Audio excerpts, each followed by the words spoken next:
It appears all expected participants are present. So let's get started. Good morning, everyone. Oh, do I Good need to morning. use my background? Hi, Ajahn. Yeah, Ajahn. Yeah. Do I use my background? It's a virtual background, right? I think, okay. Yeah, Okay. yeah. Okay, so good morning, distinguished professor, ladies and gentlemen. It is a great pleasure to welcome all of you to the webinar for Translanguaging Global Englishes and Intercultural Citizenship Studies. I'm Kelsey, honored to serve as your moderator today. So at this time, may I have the honor to invite our program chair, Dr. Akrapon, to deliver opening address. สวัสดีครับ Ni hao ma to my professor and Ming Kalaba to my Burmese student. And first of all, on behalf of the chair of PhD program in ELT, English Language Teaching, and also Buriram Ratchapat University, I would like to at first humbly express my sincere thanks to our invited professor today for his kind acceptance of our invitation. At the first stage, we would like to have him with us in person on site, but some technical problems. So we carry out this session online.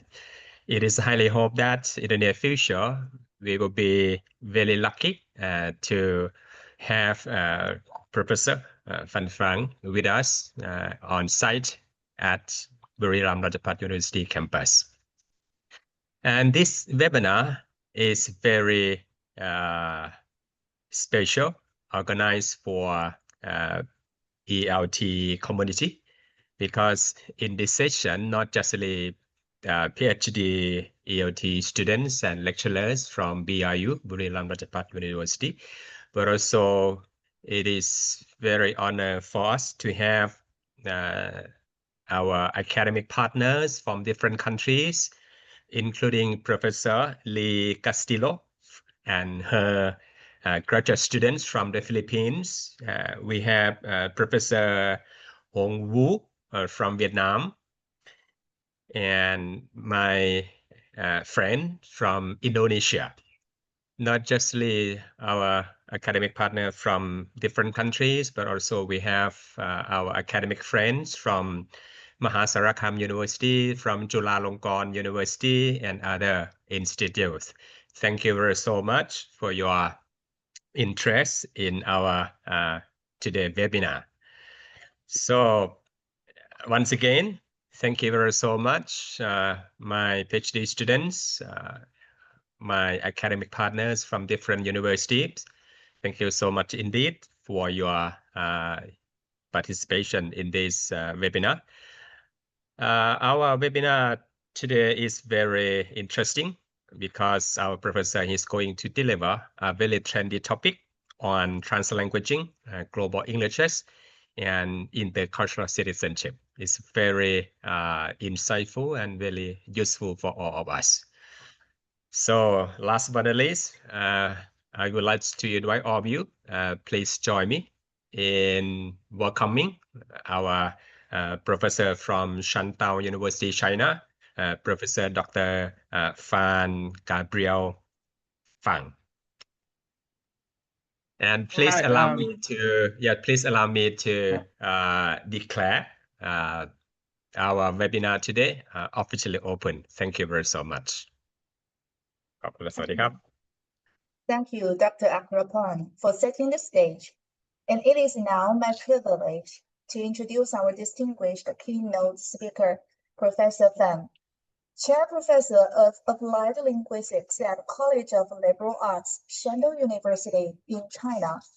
Professor Fan is an internationally recognized scholar whose research interests include global Englishes, language attitude, identity, intercultural communication, and language education. He has published articles in journals including Asia Pacific Journal of Education, Asian Englishes, Cambridge Journal of Education, ELT Journal, English Today, Journal of Multilingual and Multicultural Development, Language, Culture and Curriculum, Language Teaching Research, Lingua, System, and among others. His recent books include a monograph titled Repositioning Accent Attitude in the Global English Paradigms, and some edited volumes titled Critical Perspectives on Global Englishes in Asia, Language Policy, Curriculum, Pedagogy, and Assessment, Policies, Politics, and Ideologies of English Medium Instruction in Asian Universities, Unsettling Critical Edges, and English Medium Instruction Pedagogies in Multilingual Universities in Asia. Now, please join me in welcoming Professor Fan Fang. Oh, thank you very much. Yeah. Okay. And now, commence our first academic session. The Professor Fan will guide us through today's discourse. Kindly note key points for our later questions and answers. Professor Fan, the floor is yours. Thank you very much. Good morning, Sawadee Krab, everyone, and thank you very much for your invitation, Ajahn Akarapon, and thank you very much for your kind introduction, Kelsey. And I see like friends and Professor Leah. Thank you very much for joining, and also Ajahn Akarapon also introduced Professor Hong Vu from Vietnam. Thank you very much for your interest in my research. So this morning I'm just going to share with you some of my humble recent studies and my interests related to global Englishes, translanguaging, and intercultural citizenship, or what we call global citizenship. So I'll be sharing with you more this afternoon, okay, regarding the topic of global citizenship. But I think they are all interrelated. So this morning I'll be focusing more on global Englishes and translanguaging. So if you know my background, I started my PhD researching global Englishes, focusing on accent, attitudes, and identity. So later I just wrote a monograph related to accents and identity from the global Englishes paradigm.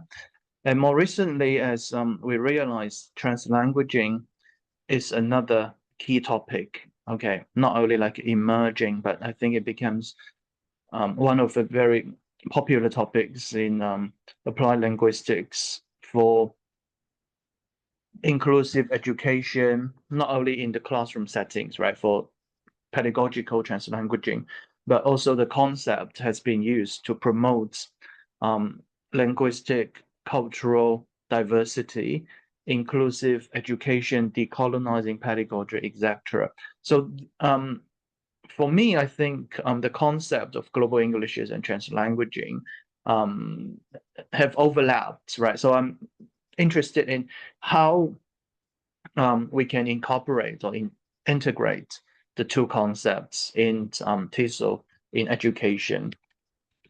So I'll be sharing with you what and why global English is. Is my screen all visible, right? Everything is good now? Okay, so what and why translanguaging? And for me, I'm interested in how these two concepts, paradigms, or research frameworks can be incorporated, okay, into our language education and even beyond language education, right? Because for me, I don't really see us as simply language educators. So we are not teaching language itself, right? We need to teach beyond language in terms of, I don't know, global citizenship, those kind of intercultural awareness, and also educational equity, for example. So I think those concepts are very significant for us, okay, as language teachers, educators, researchers, to pass along the ideas to our students, especially, I don't know if you realize that in some context, at least now in China, we've got a voice, okay, that English is no longer important as a major, as a subject. So some universities in China start to shut down, okay, the major of English and also translation because of AI. So for me, I think some people really have a bit like narrow-minded that English as a major, we simply teach language itself. So for me, I think it's not the case. It's not true. So it's important that we bring the concept to students, especially to those major in language itself, right? At my university, we've got students majoring in English, majoring in Spanish and Thai. And for master program, we've got MA in applied linguistics, and we've got MED in TESOL. We've got MTI Master of Translation and Interpretation in Translation. I think they are facing various challenges, right? Especially with the development of very fast development of AI. Yeah, we've got about 5 or 6 students each year, right, for the Master of Translation and Interpretation. So anyway, I think it's a bit off topic, but yeah, the concept of global Englishes, translanguaging, etc., right? Education, linguistic diversity, equity, those are very important, especially in today's field of TESOL, if simply like teaching English to speakers of other languages. And beyond that, right, we don't really teach English itself as a language. So the road ahead for global and local competence, I think they are important as well. So if we are familiar with this background, yeah, of global Englishes, the spread of English, that's a tree, right? A family tree representation of the way English has spread around the world. We've got 2 main branches of American and British English, but in those settings, post-colonial settings, we develop different varieties of English. And global English simply goes beyond, right, the investigation or the study of variety of English. So I think it goes to a more subtle and also a more inclusive perspective to view, okay, the concept that world English is English as a lingua franca, and some people also mention like English as an international language. Yeah, and even translanguaging, right? From Galloway's paradigm, translanguaging is part of global Englishes. But again, translanguaging is again subtle, right? So how these 2 concepts can be incorporated? Yeah, that becomes my recent research interest. Yeah, so it's more inclusive, recognizing varieties of English and also the diversity and fluidity of English use from the ELT perspective. So in this respect, global English is driven policy, curriculum, pedagogy, and assessment place greater emphasis on providing teachers and learners with more exposure and engagement with the diversity of English as a lingua franca in authentic social interactions. But quite often, as students, they don't really experience the authentic social interactions if they still learn language, okay, from this classroom perspective. If they still sit in the classroom, okay, facing the walls, okay, I think within these cubes of the classroom, so they simply can interact with teachers, with their professors, and among students. And many of the situations is not authentic situation. Even we promote whatever task-based learning, those tasks are still artificially created by us, language teachers, educators.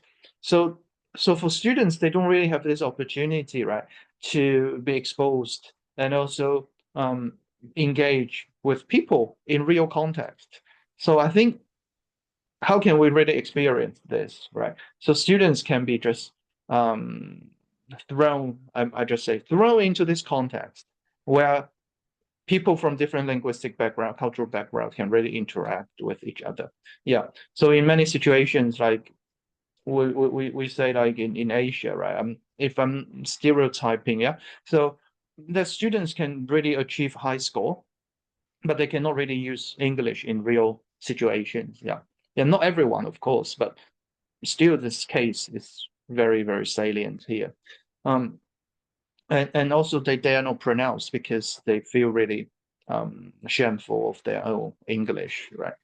So here the educational endeavor places more value from the global English's perspective, yeah, on learners' multilingualism and orients learners towards reappropriating native English norms. Yeah, I think again it's important because we don't really say that we will abandon native English norms. I think again it's not realistic if we simply abandon native English norms, but native English, native speaker norms, okay, they are not the only yardstick for language learners, for language users. So again, if we really use language, if we really see us as a multilingual, competent users of English, yeah, we need to go beyond native speaker norms. Yeah, it's one of the references if you feel safe to say that native speaker norm is one of the references. But again, how to go beyond, right? For me, I don't think it's a good way to abandon because we learn English, right? Now it's very difficult to abandon, but we need to have this critical reflection if native speaker norm can still be applicable in various contexts, in various situations. So we know that from the perspective of world Englishes, the study of new varieties of English, the new Englishes, and the ELT across the world, because we have a new socio-linguistic landscape. Yeah, that people are exposed to that different varieties, diversity of English, and we meet with people, right? We communicate with people from different lingual backgrounds. So we really need to see that we don't really learn textbook English. We simply don't learn English for high scores for exams, although we still need to go through the process of, for example, pass IELTS if you want to study abroad. But that's another question, that if IELTS can really reflect students, people's candidates' English level. Oh, that's another issue, right? So I think we are facing a very complex situation of the learning of English and the use of English, right? And whether there is a mismatch, okay, between this assessment and language use, right? And those are different topics that I'm very interested in, and we can research a lot. And another situation is that in non-native speakers, if we still use the term, yeah, although I'm still critical, but still we've got different terms, but still very difficult if we have a new term to replace, right, the very traditional, not ideal non-native speakers and native speakers. Yeah.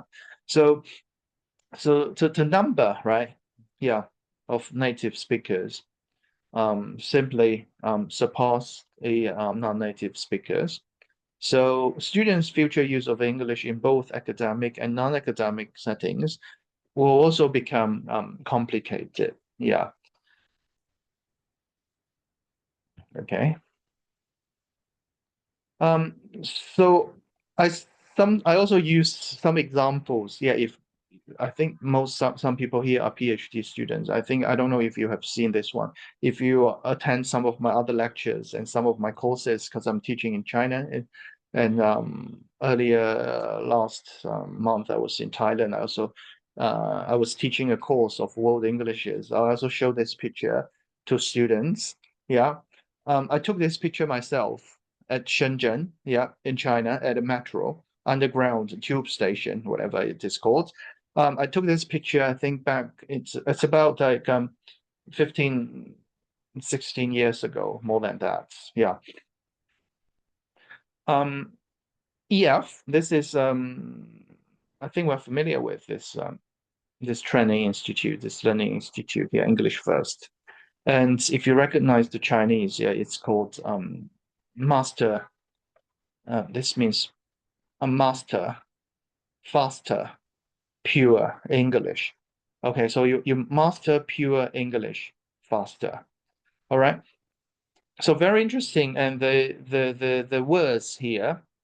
Okay, how can this ideology, this promotion and this advertisement, right? The ideology of this language, the words be reflected from these images, yeah, from the pictures here.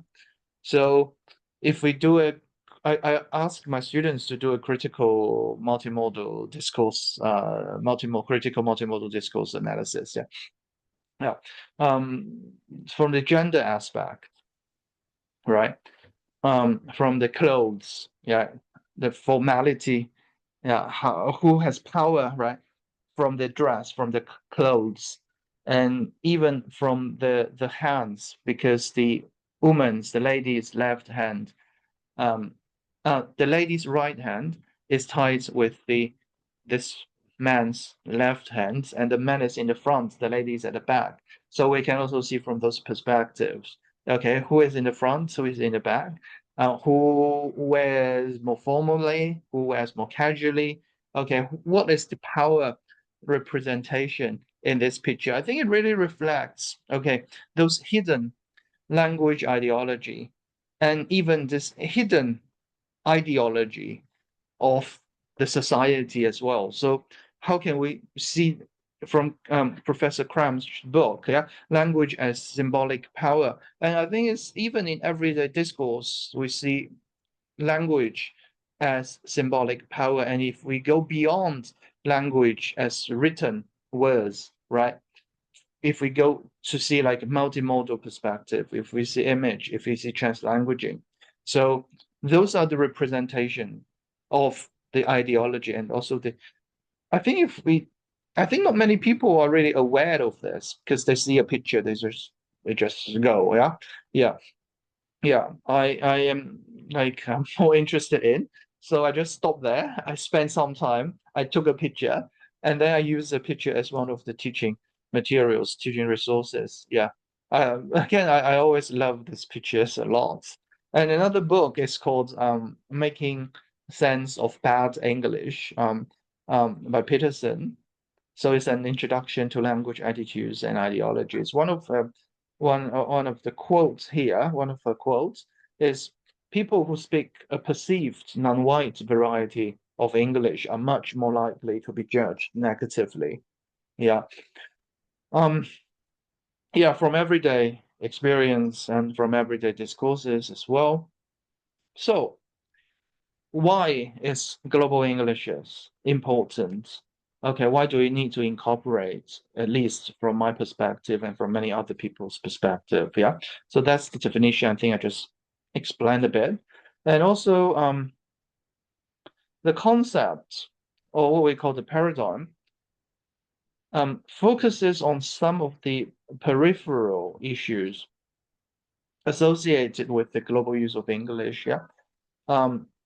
And of course, some of the issues are no longer peripheral. I think they become this mainstream and also more emergent in the fields of TESOL and applied linguistics. Yeah, globalization, linguistic imperialism, linguistic racism, and education, language policy, and planning. Yeah, so that is the paradigm from Galloway.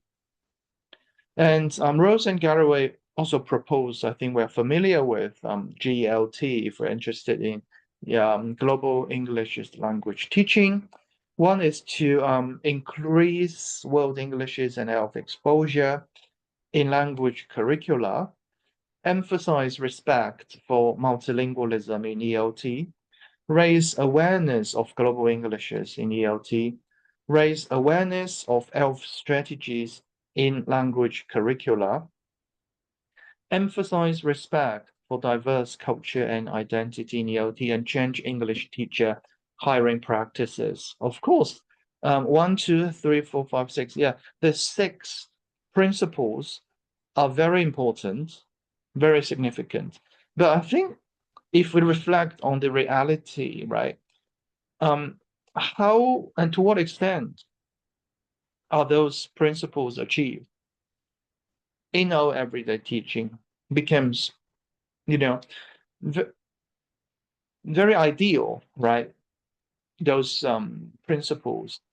But in reality, although we realize those principles, we are experiencing various obstacles, right, for us in different contexts to promote, for example, multilingualism, because people say, "Oh, we don't have textbooks.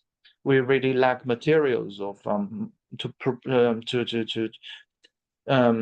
to create, okay, this scenario for students to be exposed to different varieties of English, to create this multilingual mindset, right? We really lack teaching material, and students are really tested, assessed from this native standard perspective. As teachers, okay, we don't have enough time of teaching. How come we provide other materials for ELT strategies if students are not experiencing the real life communication, right? So I think in realities of everyday discourse and everyday teaching, especially in high school, that I was teaching another course in China very recently of textbook design and curriculum standard or something. So teachers are facing the challenge as well, yeah, if they incorporate, but students are not really tested in the exams, and they are really facing the difficulty of the shortage of time, a very compact class teaching time, and even for hiring practices as well. Yeah, as teachers, we don't really have the power to, decide who this institute, right, really want to recruit people, and still people who have this decision of recruiting language teachers may have the certain that preferences, and if they recruit, for example, yeah, still native English speakers, they persuade the parents, right, to spend money, for example, and to attract students to attend, yeah, the school, training school, even universities as well. Okay, so various complicated. I think various issues and very complicated. We are aware of those principles, and in reality, still, to some extent, global English is focused more on the policy aspects and on the theoretical aspects, right? So in practice, I would say, in reality, I would say, the principles and the I think the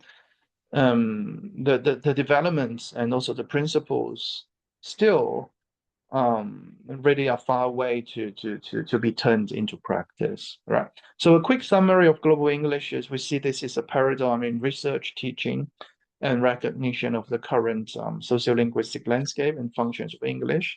And also it's a shift from monolingual framework to multilingual, multicultural framework and theories of English use, very important. Yeah, but I think it still has a long way to go. That's the gap, right?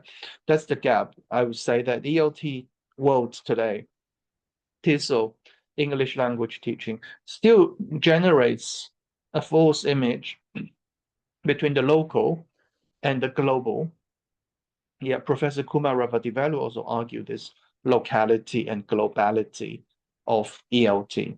So the false image may create this invisible hierarchy between the center, yeah, and the periphery. Even I don't want to make this from a geographical perspective, yeah, because we know that it goes beyond geography if we talk about global north or global south or even the west and north. Those are very subtle definitions. I think we also need to be aware of this. Yeah. So English is still perceived as the property of its native speakers, Yeah, even back in 1994, where Professor Wilson published a paper of the ownership of English in TESOL Quarterly. Still, very recently when we did a textbook analysis, yeah, the Chinese high school textbook in different versions, we found that they've started to incorporate local varieties and also world varieties, because from the new curriculum standard of compulsory education in China, yeah, they've got some changes, but still they focus pretty much on the when we say Anglophone, but even Anglophone is a representation of British American. And even if they start to incorporate local varieties, sometimes they missed a large extent, the curriculum still misses a large extent of other world cultures. Yeah, and very recently also, another teacher told me that even in primary school, they started to incorporate something of the world cultures. I think at least it's changing. Those step by step, yeah, some textbooks start to incorporate, yeah, varieties, local varieties. When we say cultures and diversities, right? Local varieties and also some other world cultures, but still the pronunciation, the audios and the videos, we'll still see, for example, Indonesian character, okay, sounds the American way, right, in the audios. So very interesting. So I think we've got lots of studies in the future, lots of ideas, yeah. So in reality, okay, translanguaging is developing. Yeah, we know it's called 超语 or 超语实践 in Chinese. So the concept was developed from language itself to languaging to translanguaging. And another lecture, okay, I also heard people arguing that the trans prefix is redundant, right? We don't really need to have trans anyway. So languaging really, still, I would say that languaging still focuses more on the linguistic perspective. Even we see the dynamic, even we see the fluid use of language from a languaging perspective. But trans as a prefix really go beyond language, go beyond this linguistic aspects of communication, right? So translanguaging is more a cognitive, psychological, social, linguistic, practical theory of language.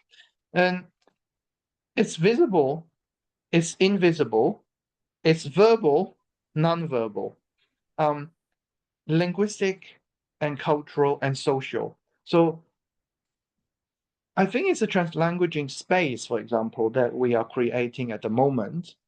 So I see people probably on my screen, but we are connecting with various ideas, right? So I think each of us, okay, we are experiencing various ways of communication. Even we cannot really pause and I ask people to share what you view from this. Maybe we start about 40 minutes, 30 minutes of this talk, right? But I think we're processing cognitive, psychological, social, linguistic as a whole, as this communication as a whole. So we can see by using internet, we are delivering ideas to different parts of the world where people are really attending this talk. And this is various ways of communication, not simply through me, yeah, and also among you. And then at the same time, consciously, unconsciously, I also see people, some on the screen, right? Listening, taking notes, but I also see some people's with the pictures there. Is this also a way of communication? When do you decide to turn on the camera? For example, if you see me doing things, I'm still focusing on this talk. I still have eye contact on the screen, for example. And this is the various ways of doing things, communicating, and even from this very subtle background, virtual background, I'm still conveying message among ourselves, right? And I'm also doing this from my perspective as well. So it's about communication, and it's not about linguistic or language itself. It's from the multimodal aspects, yeah. But linguistic aspect is there, multimodal aspects, semiotic aspects, trans-semiotic aspects, etc., right? So that is the way we view language. But of course, it really adopts, it's adopted to describe bilingual, multilingual speakers, complex language practices. Yeah. So when we address people, for example, yeah, in Thai context, I'm aware of the way of using sawadi, sawadika, for example. And in the Philippine context, for example, I'm aware of, for example, you say salamat. If I'm not quite pronounced, I don't know. Salamat and the Filipinos use of po at the end of this particle, very subtle. I think this is the way of respecting, and this is a way of sharing, okay, bilingual, multilingual linguistic resources, linguistic repertoire that's in different contexts, okay, and also at the beginning of delivering an opening talk, Ajahn Akarapon also used Chinese to address people. That's the way of translanguaging, how to create, right? Create rapport, create this close relationship of people. So how we adapt language in everyday communication, in real situation practice. Yeah? And also multiple discursive practices, yeah, in which bilinguals, multilinguals engage in order to make sense of their worlds. I think we are making sense of each other's worlds in this way, even we are doing online. Even if you see that we use, so forget about what language that people use, right? It's a way of communication, yeah. And we don't really see the dominant use of people say English. It seems if we focus on language as a whole, as a linguistic aspect, yeah. So we need a common language of communication, but within the way of communication, how we adjust, right? How we adapt to the use of language, and we create this really how we create a space, right? A community of practice for people to share ideas. So I think we incorporate various resources, multimodal, semiotic, etc., etc. So code switching, I say, yeah, there's another argument, yeah, whether code switching is part of translanguaging. Of course, they are different, but translanguaging, for me at least, also recognizes the linguistic aspect. We've got code switching. I think this is the basic, more superficial level of translanguaging. L1 first language use, I think this is a way of, can be subtle translanguaging, can be more subtly, yeah, that we are processing our different first languages in our minds. And if we deliver the way in English, for example, if we deliver, but I think in the way of processing first language, yeah, whether verbally or non-verbally, yeah, I think this is the translanguaging as well. And multimodal trans-semiotic, right? Yeah. Even communication, people may neglect eye contact, yeah? May neglect if I'm wearing glasses, for example. This is also multimodal, yeah? That I can be, I sometimes feel, yeah. So with glasses, it's more professional, but I think this is a stereotype. Sometimes I see the screen without glasses is clearer because I'm now getting old. See this, the eyesight, yeah. So I'm sitting a bit further, yeah, okay, for me with this glasses, so the screen, yeah. So I think it's all various ways of multimodal trans-semiotic practices of communication, yeah. So translanguaging paradigm focuses more on the decolonizing process. So we feel safe. We feel not really, demotivated, for example, to use language because we've got our different linguistic resources, right? So this is not the way of English only, English dominance.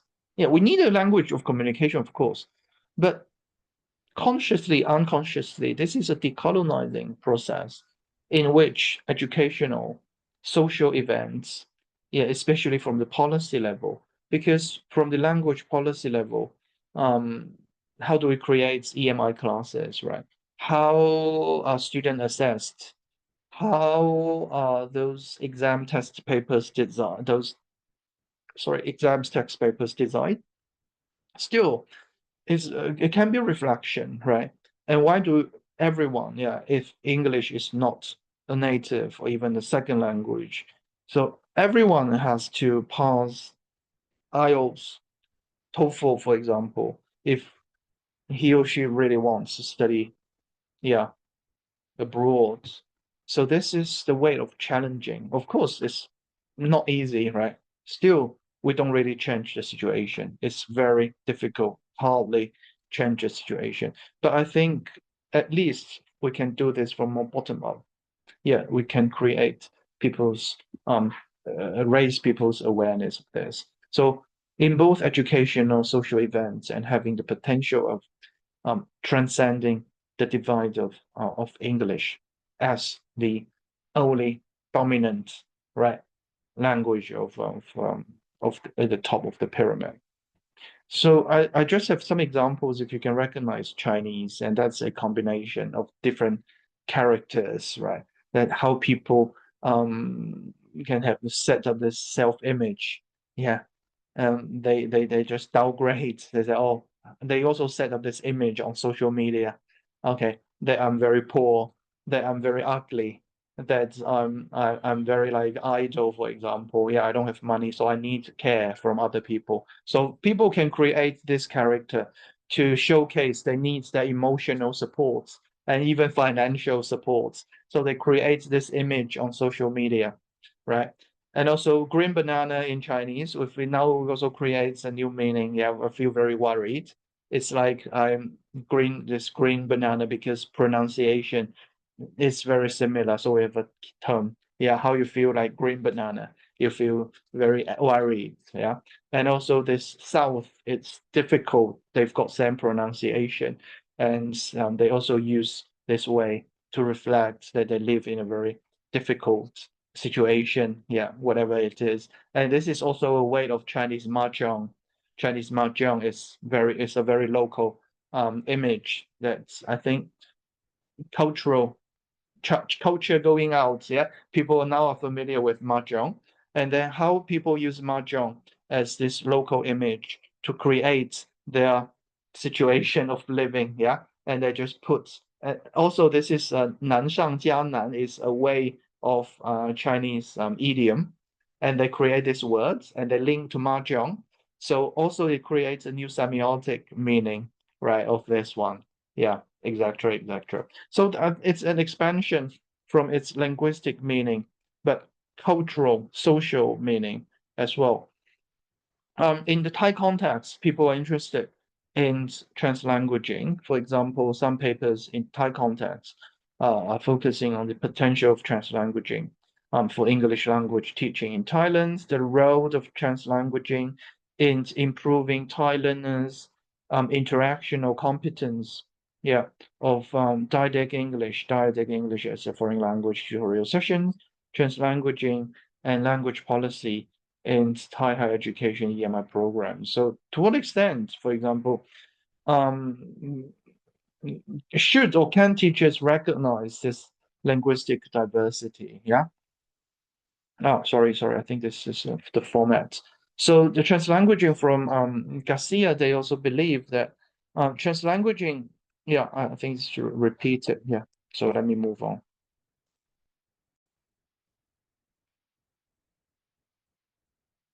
So it's a part of from monolingualism to multilingualism. And I don't think this picture is a good representation of translanguaging. Yeah, it's a bit difficult. Maybe I need an AI to create another better image, because here it seems it's a different added on of different individual language. Yeah. So translanguaging is different. It does not equal to multiple monolingualism. Yeah, so that's why I say this picture is not the best. It's not the best one. Yeah, but I think how can we incorporate all these linguistic resources, yeah, to be something linking together, more dynamic, more subtle, right? Anyway, so the perspectives of languaging also challenges the concept of named languages and revisits the traditional hierarchy and superiority of Anglophone varieties of English. So how can ELT really reflect, yeah, on the concept of translanguaging? And again, quotes, I think linking to Professor Kumaravati Value's quotes. I haven't got these quotes here, yeah, but he argued that ELT is more like a reinforcement of coloniality, not this globality. But how we recognize this locality rather than simply reinforcing the ideology of globality, and how can the concept of translanguaging be used in classroom settings for pedagogical translanguaging? Yeah. So Professors Channels and Gorter also build up this theoretical perspective of translanguaging. Yeah. So it really helps learners build from the prior knowledge.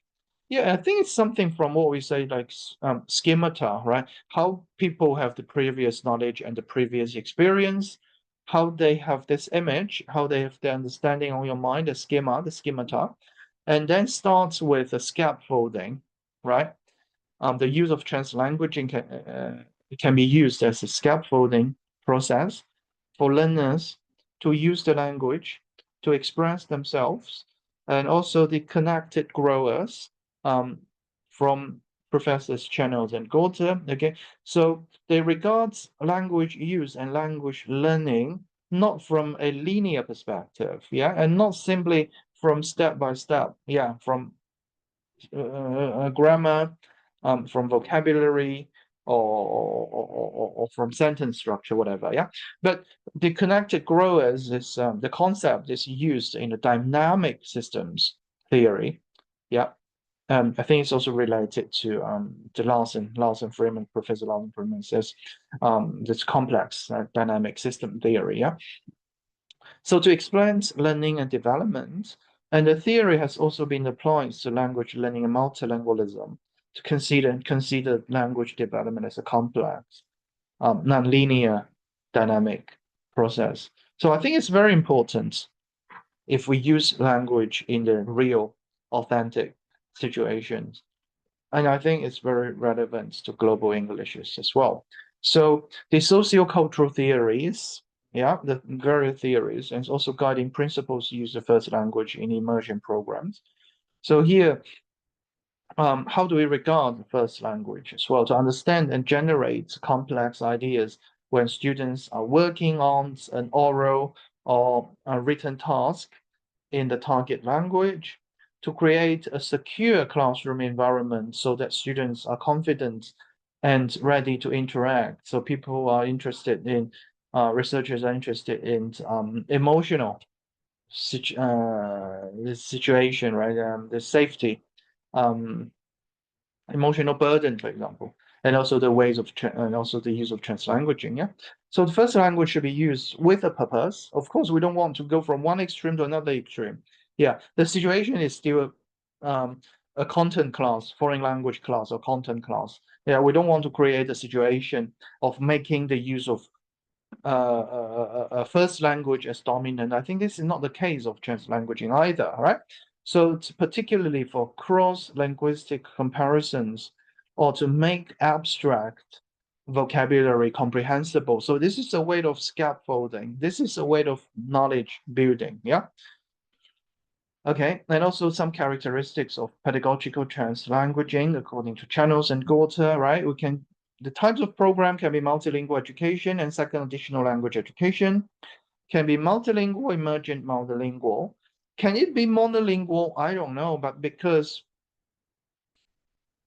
seldom we really sit in a classroom of purely monolingual. Yeah, even students have their own linguistic resources. They use their own dialects as well. They use their various ways of communication as well, right?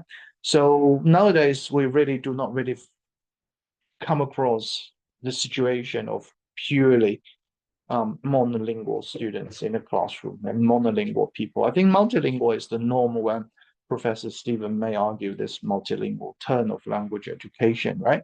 So monolingual can be, but more like multilingual emergent, multilingual. Yeah, that's the way of how we recognize the various resources, students' resources, linguistic resources.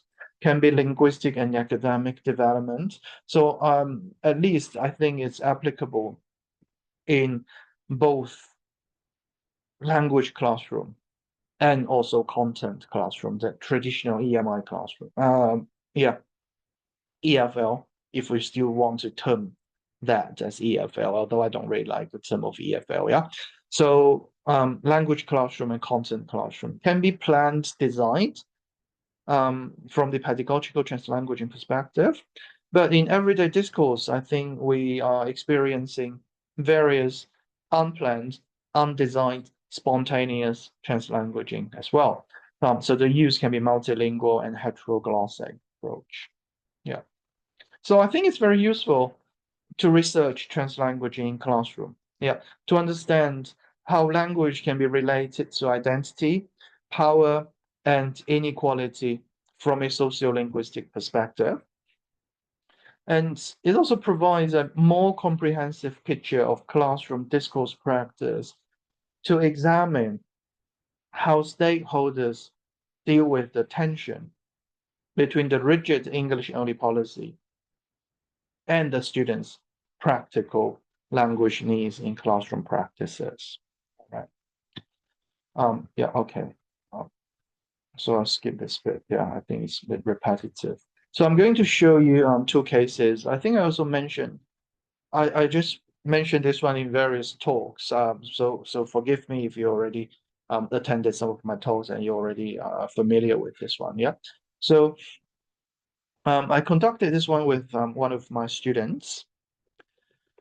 So we aim to research what kinds of translanguaging practices have been adopted by both teachers and students. Number two, what are students' attitudes towards translanguaging practices? And number three, what are teachers' attitudes towards and reasons for translanguaging practices at this context? Okay, so if I'm not going through very detailed, yeah, because I realize that some people may have already attended and may have already read this paper. Yeah, so again, as Professors Channels and Gota mentioned, yeah, the concept can be used in both language classroom and also content classroom, right? So we recruited teachers and we conducted classroom observation. So we found some common features, common practices of translanguaging. So we summarized the functions of translanguaging, including concept, language point explanation, comprehension check, content knowledge localization, instruction reinforcement, and creation of class rapport. Okay. So the first one here, we just transcribed, recorded teachers the use of language here. So in this situation, the teacher was explaining cause and effects, this genre in writing. So teachers, they also use, yeah, the way of creating this effect, cause, C, cause C, cause E follows C, etc., to link, to facilitate students' understanding. And this is the way of used first shared language, and also the teacher used the visual aid. So this is the way of multimodality. The second example is comprehension check. So the teacher expected her students to identify the corresponding words of this novelty, yeah, this seeing this creativity, novelty in English to check the students' understanding of keywords and to help them develop bilingual literacy. The third one is the content knowledge. Even this localized content knowledge, right? If I'm not wrong, yeah. This is more like a localized content knowledge. This is one of the slides of the teacher. This is the PPT slide, PowerPoint slides. And the course is a course of trademark. So the teacher was explaining, okay, some terms cannot be used as the trademark, yeah, because it is against local laws, yeah, the legal principles as well. So the teacher explained this, yeah, the use of wine or this is use of pear, right? So from the trademark, if you can't register this name as a trademark because it's a reference to the origin of this kind of small but very sweet. Another one, some use of trademarks may be contrary to morality and public policy, right? So this type of wine, this name cannot be used because it's against the law, it's against the Chinese morality, etc., etc. Okay, so this is localized. And another function is the instruction reinforcement. Because again, if we play like crosswords, many people know this horizontal, yeah, the horizontal way. But how about the vertical way? The student, many people they only learn horizontal because they learn this phrase, okay, of I can't remember even now what is the phrase. It's from my perspective, it's what of the horizon or something. But this is the vertical one. Yeah. So the teacher explains, yeah. So you do the crosswords, right? I think it's the cross words. So you need to fill in these blanks, yeah, horizontally and vertically. And the instruction is that you need to turn in your task, hand in your task in 3 minutes, yeah, and reinforce, right? Horizontal in local language, vertical in local language, 3 minutes in local language, yeah. So this is a instruction reinforcement. Yeah. Next one is the class rapport. So in this way, the teacher, I think this the current situation of the classroom, yeah, that was observed by my students, yeah, and I was told that the situation, I think it's 2 p.m. in the afternoon, yeah, and people were quite sleepy, and yeah. So the professor, the teacher just say, oh, I'll give you some good stuff. I'll give you another good stuff. Okay. And it seems the students were laughing. Okay. They start to wake up. What is the good stuff? Yeah. But still, this is a writing sample. Yeah. The good stuff was actually the writing sample. Okay. So students were laughing. Yeah. It's not good stuff. Yeah. It maybe not received. Yeah. But in this situation, it's a way where students were laughing. Yeah, it creates this class rapport.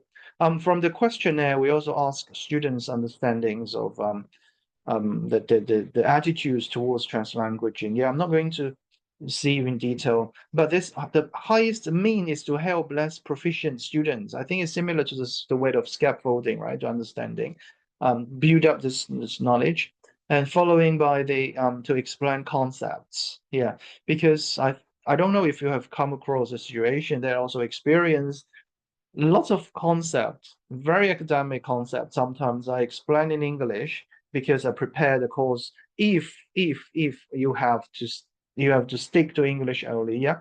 Although now I don't really do this a lot.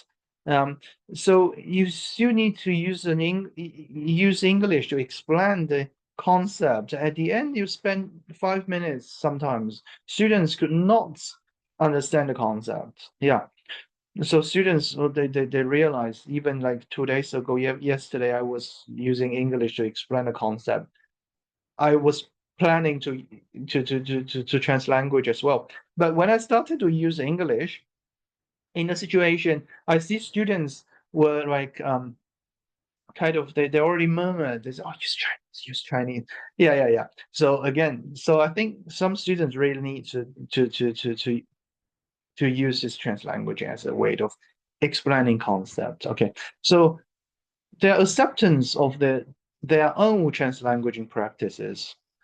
I think the mean score is lower because again, students may not expect themselves to use translanguaging in classroom, even out of the classroom settings. So they really have this higher requirement that they should use English. Yeah. So anyway, the mean score is lower. So they don't think it's a good way to use translanguaging to answer the teacher's questions. Yeah. So many situations the students do not want to answer the question because they have this mindset. They've got their own mindset that you should use English anyway. The teachers will blame me. They will criticize me if I use even, not purely first language, but I'm not allowed to even use one or two trans language to answer the teacher's question. But again, the highest one is to enable participation by less proficient students. So even there's a conflict, I would say, right? So the students, they say, oh, for less proficient students, translanguaging can be used. But to answer the teacher's questions, they cannot use translanguaging. So does it mean that less proficient students should be ignored if they are asked to answer the question? Yeah, that's another issue, a different, very interesting topics, findings. So a quick summary of the findings here is that the students generally hold a neutral to positive attitude towards translanguaging. Multilingual students generally accept translanguaging as a natural and appropriate practice that improves their confidence and facilitates their second language, even third additional language learning. So among different translanguaging use situations, the students agree most on translanguaging for scaffolding, including explaining key concepts and assisting students whose language proficiency is low. So this finding supports the students' needs for translanguaging strategies. While we also interviewed teachers, so among the 5 teachers, 2 held the optimal positions. So they say, oh, first language can be used to highlight a point, when especially when what I need to say is so important. Another one to use local language to inject humor. The use of all English to some extent, compromise situation between teachers and students. I think it's also very interesting that for me, I've got other projects related to not only the use of Chinese as a dominant first language here. Okay, some other projects I'm researching the use of different dialects as well, additional dialects. Yeah, even the use of local dialect can really consolidate this communication and their identity as well. Anyway, this was not in this study. We've got another 3 teachers held this maximal and virtual position. So they believe that the class should be English only, and even the students' PowerPoint presentation and lectures should be English only. And another teacher recorded that the staff meeting, it was clarified that EMI means implementing the English policy only, including including her teaching language in classrooms, textbooks, and PowerPoint presentations. Another one mentioned that because we have a principal in class, so even from T5, it's more meso institutional policy. although they are not written policy, we don't have any written policy of the use of language in classroom, institutionally, even university level. Yeah, they're very interesting. So this is the department. So it's more like the meso if we see university as the meso way, but if even this local practice. So again, we also reflect on the weight of locality or coloniality. Yeah. So this is the department level, but there's no written policy. Yeah. But the T3 is even, I think it follows this department level is more subtle. Yeah. Local, because in class level, so not only department meeting, we've got the so-called power policy makers, but here is the classroom setting. So we have a principle in class of using English only. I have never confirmed with others, but I think this is an unspoken rule. Yeah. So in class, if I hear students speaking Chinese, I forbid them by doing so, although there is no punishment. Yeah, of course, I also experienced even earlier when I started to work. Yeah, it's almost 15, 16 years ago. Some teachers would say, okay, if students speak Chinese, they will be punished. For example, they will be asked to sing a song, or even more unreasonable. I heard the story that some teachers will fine students, that is financially punishment. So they need to be fined for maybe 1 yuan. Yeah, that's about 20 cents or something. Yeah, to the class. Oh, very interesting. They've even got this financial. So students don't want to lose even. Yeah.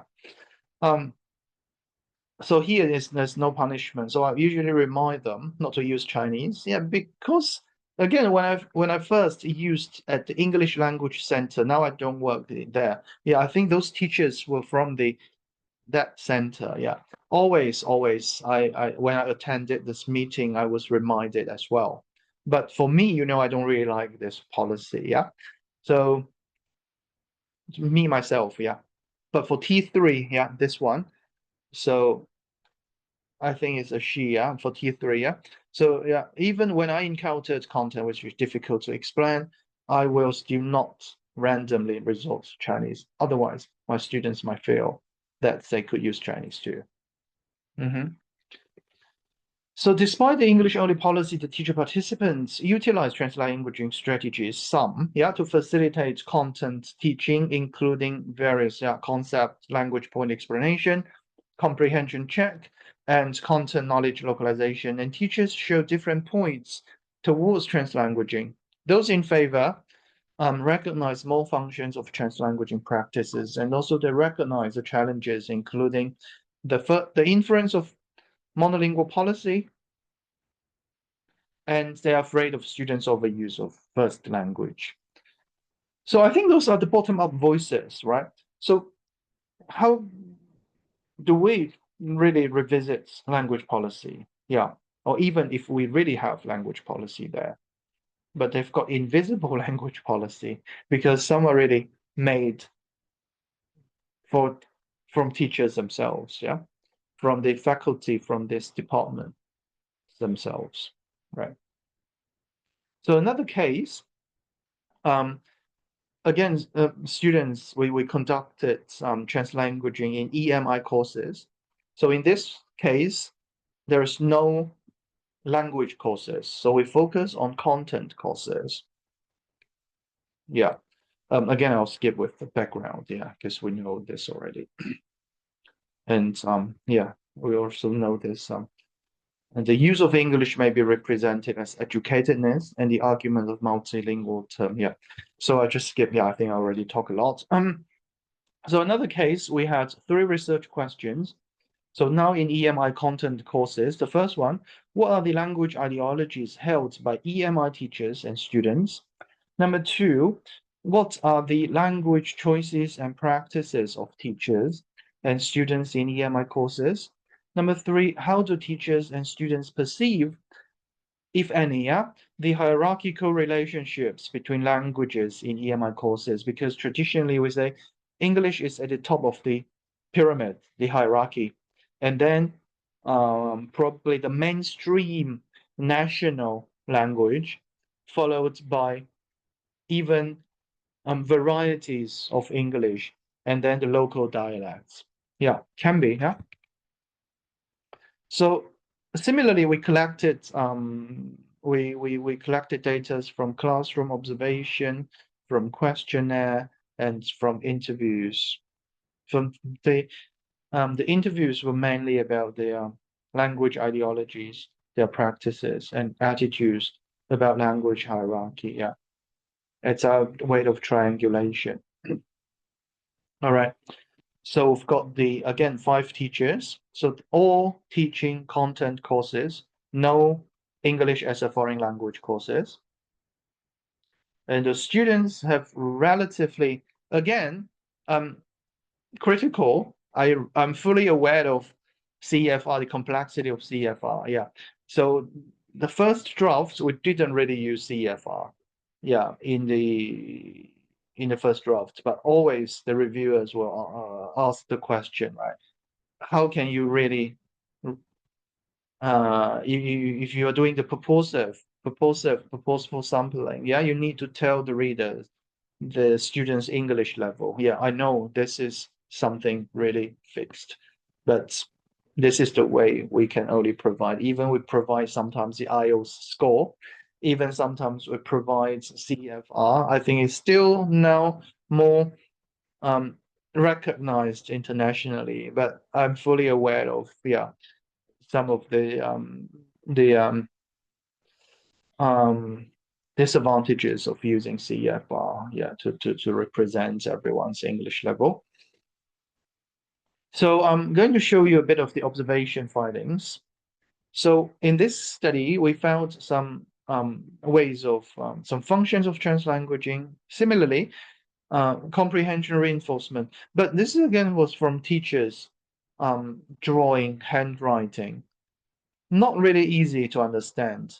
But I think in this situation, yeah, the teachers use first language, pictures, diagrams as a complement to help students to understand the subject contents. So the teacher was explaining a philosophical concepts. Yeah. The second one is terminology explanation. So the use of democracy, and also the teachers explained the roots, okay, the etymology of the word. Yeah, and it has roots in Greek. Yeah, to tell the more explanations of the words. So the type of translanguaging practice differs from meaning comprehension or reinforcement. Yeah, so adds more explanation to specific terminologies in Chinese, etc. So the third function is the translation of local elements. So again, this one was, the picture was taken from a student's PowerPoint presentation. So the student was explaining a religious practice of the typing worship. Okay, so what typing worship hall. So with this picture of this explanation of it, yeah, sorry, excuse me, just.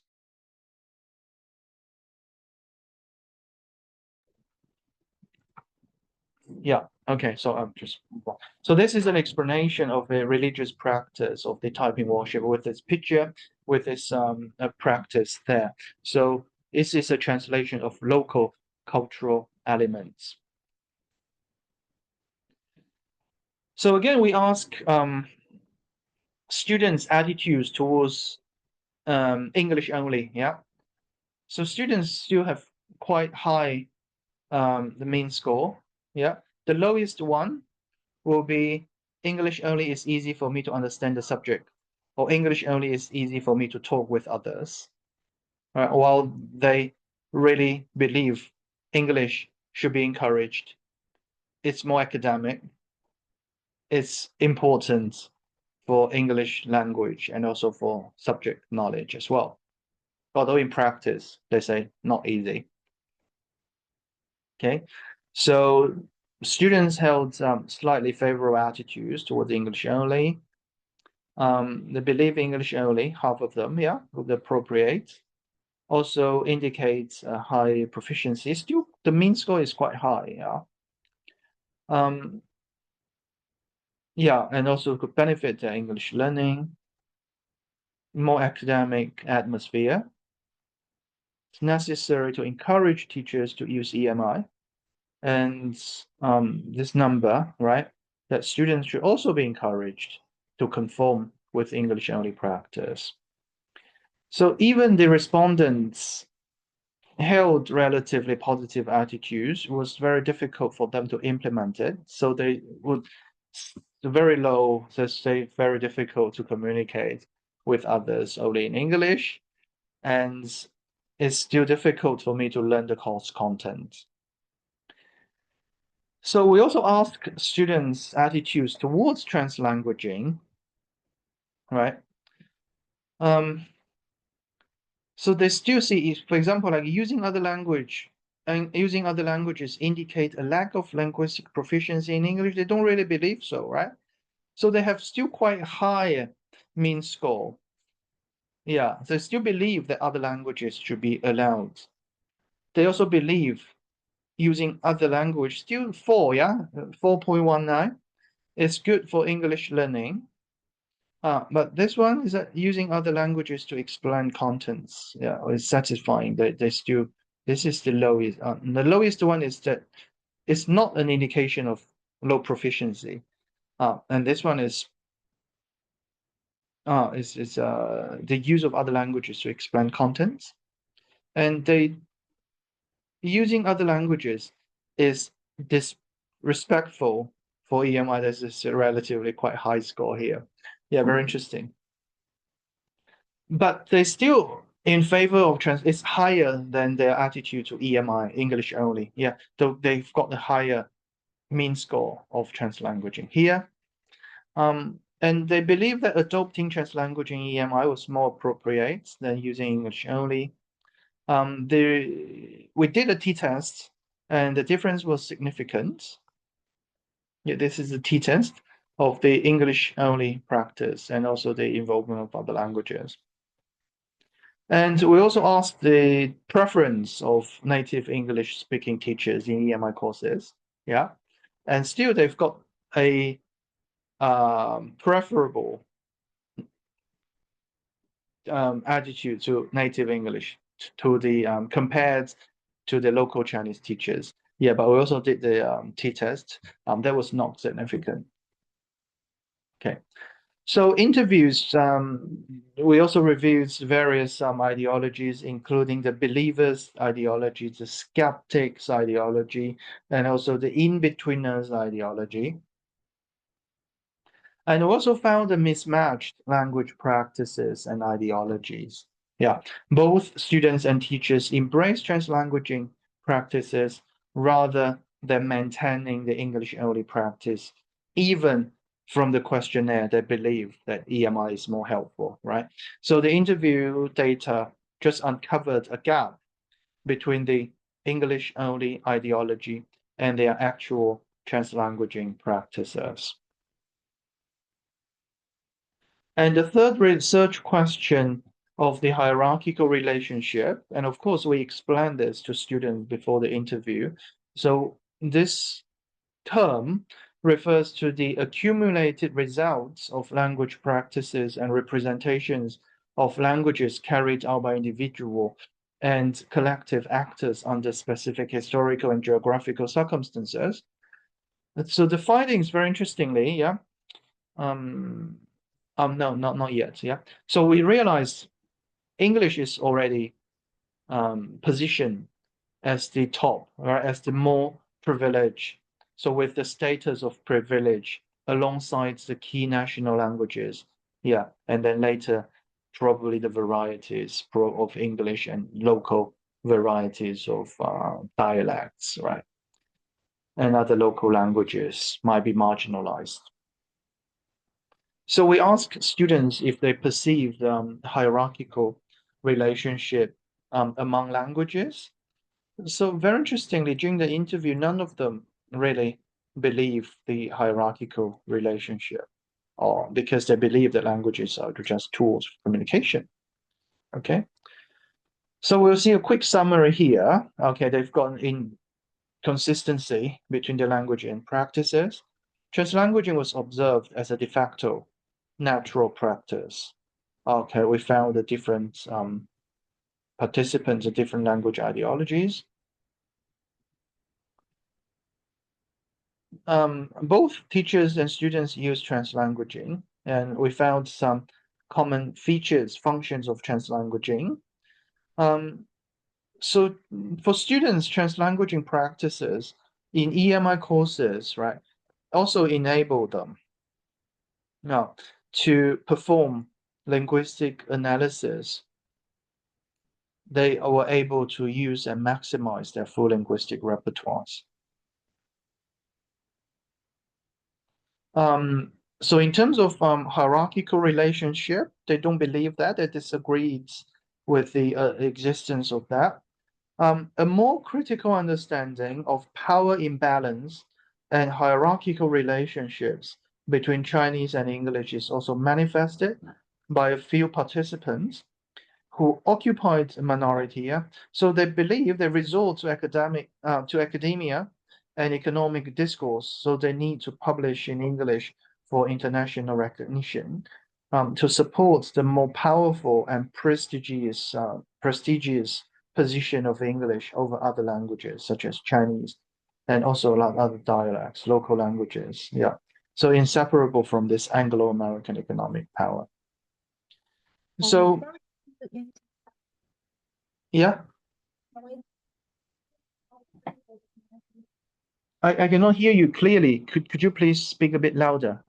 Okay, so sorry to interrupt, Professor. And can we take a 10-minute coffee break as planned before? You've got the coffee break, right? Yes, Okay, how long is that? 10 minutes. 10 minutes. So I Yes. will speak for another half an hour, right? After the coffee break. To 12 o'clock. After the coffee break, you will have 15 minutes. 50 minutes. Okay. That's good. Yes. So I'll see you in about 10 minutes. Okay, 10 minutes. See you. Okay.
Okay, so we will now continue with the second session with Professor Fang.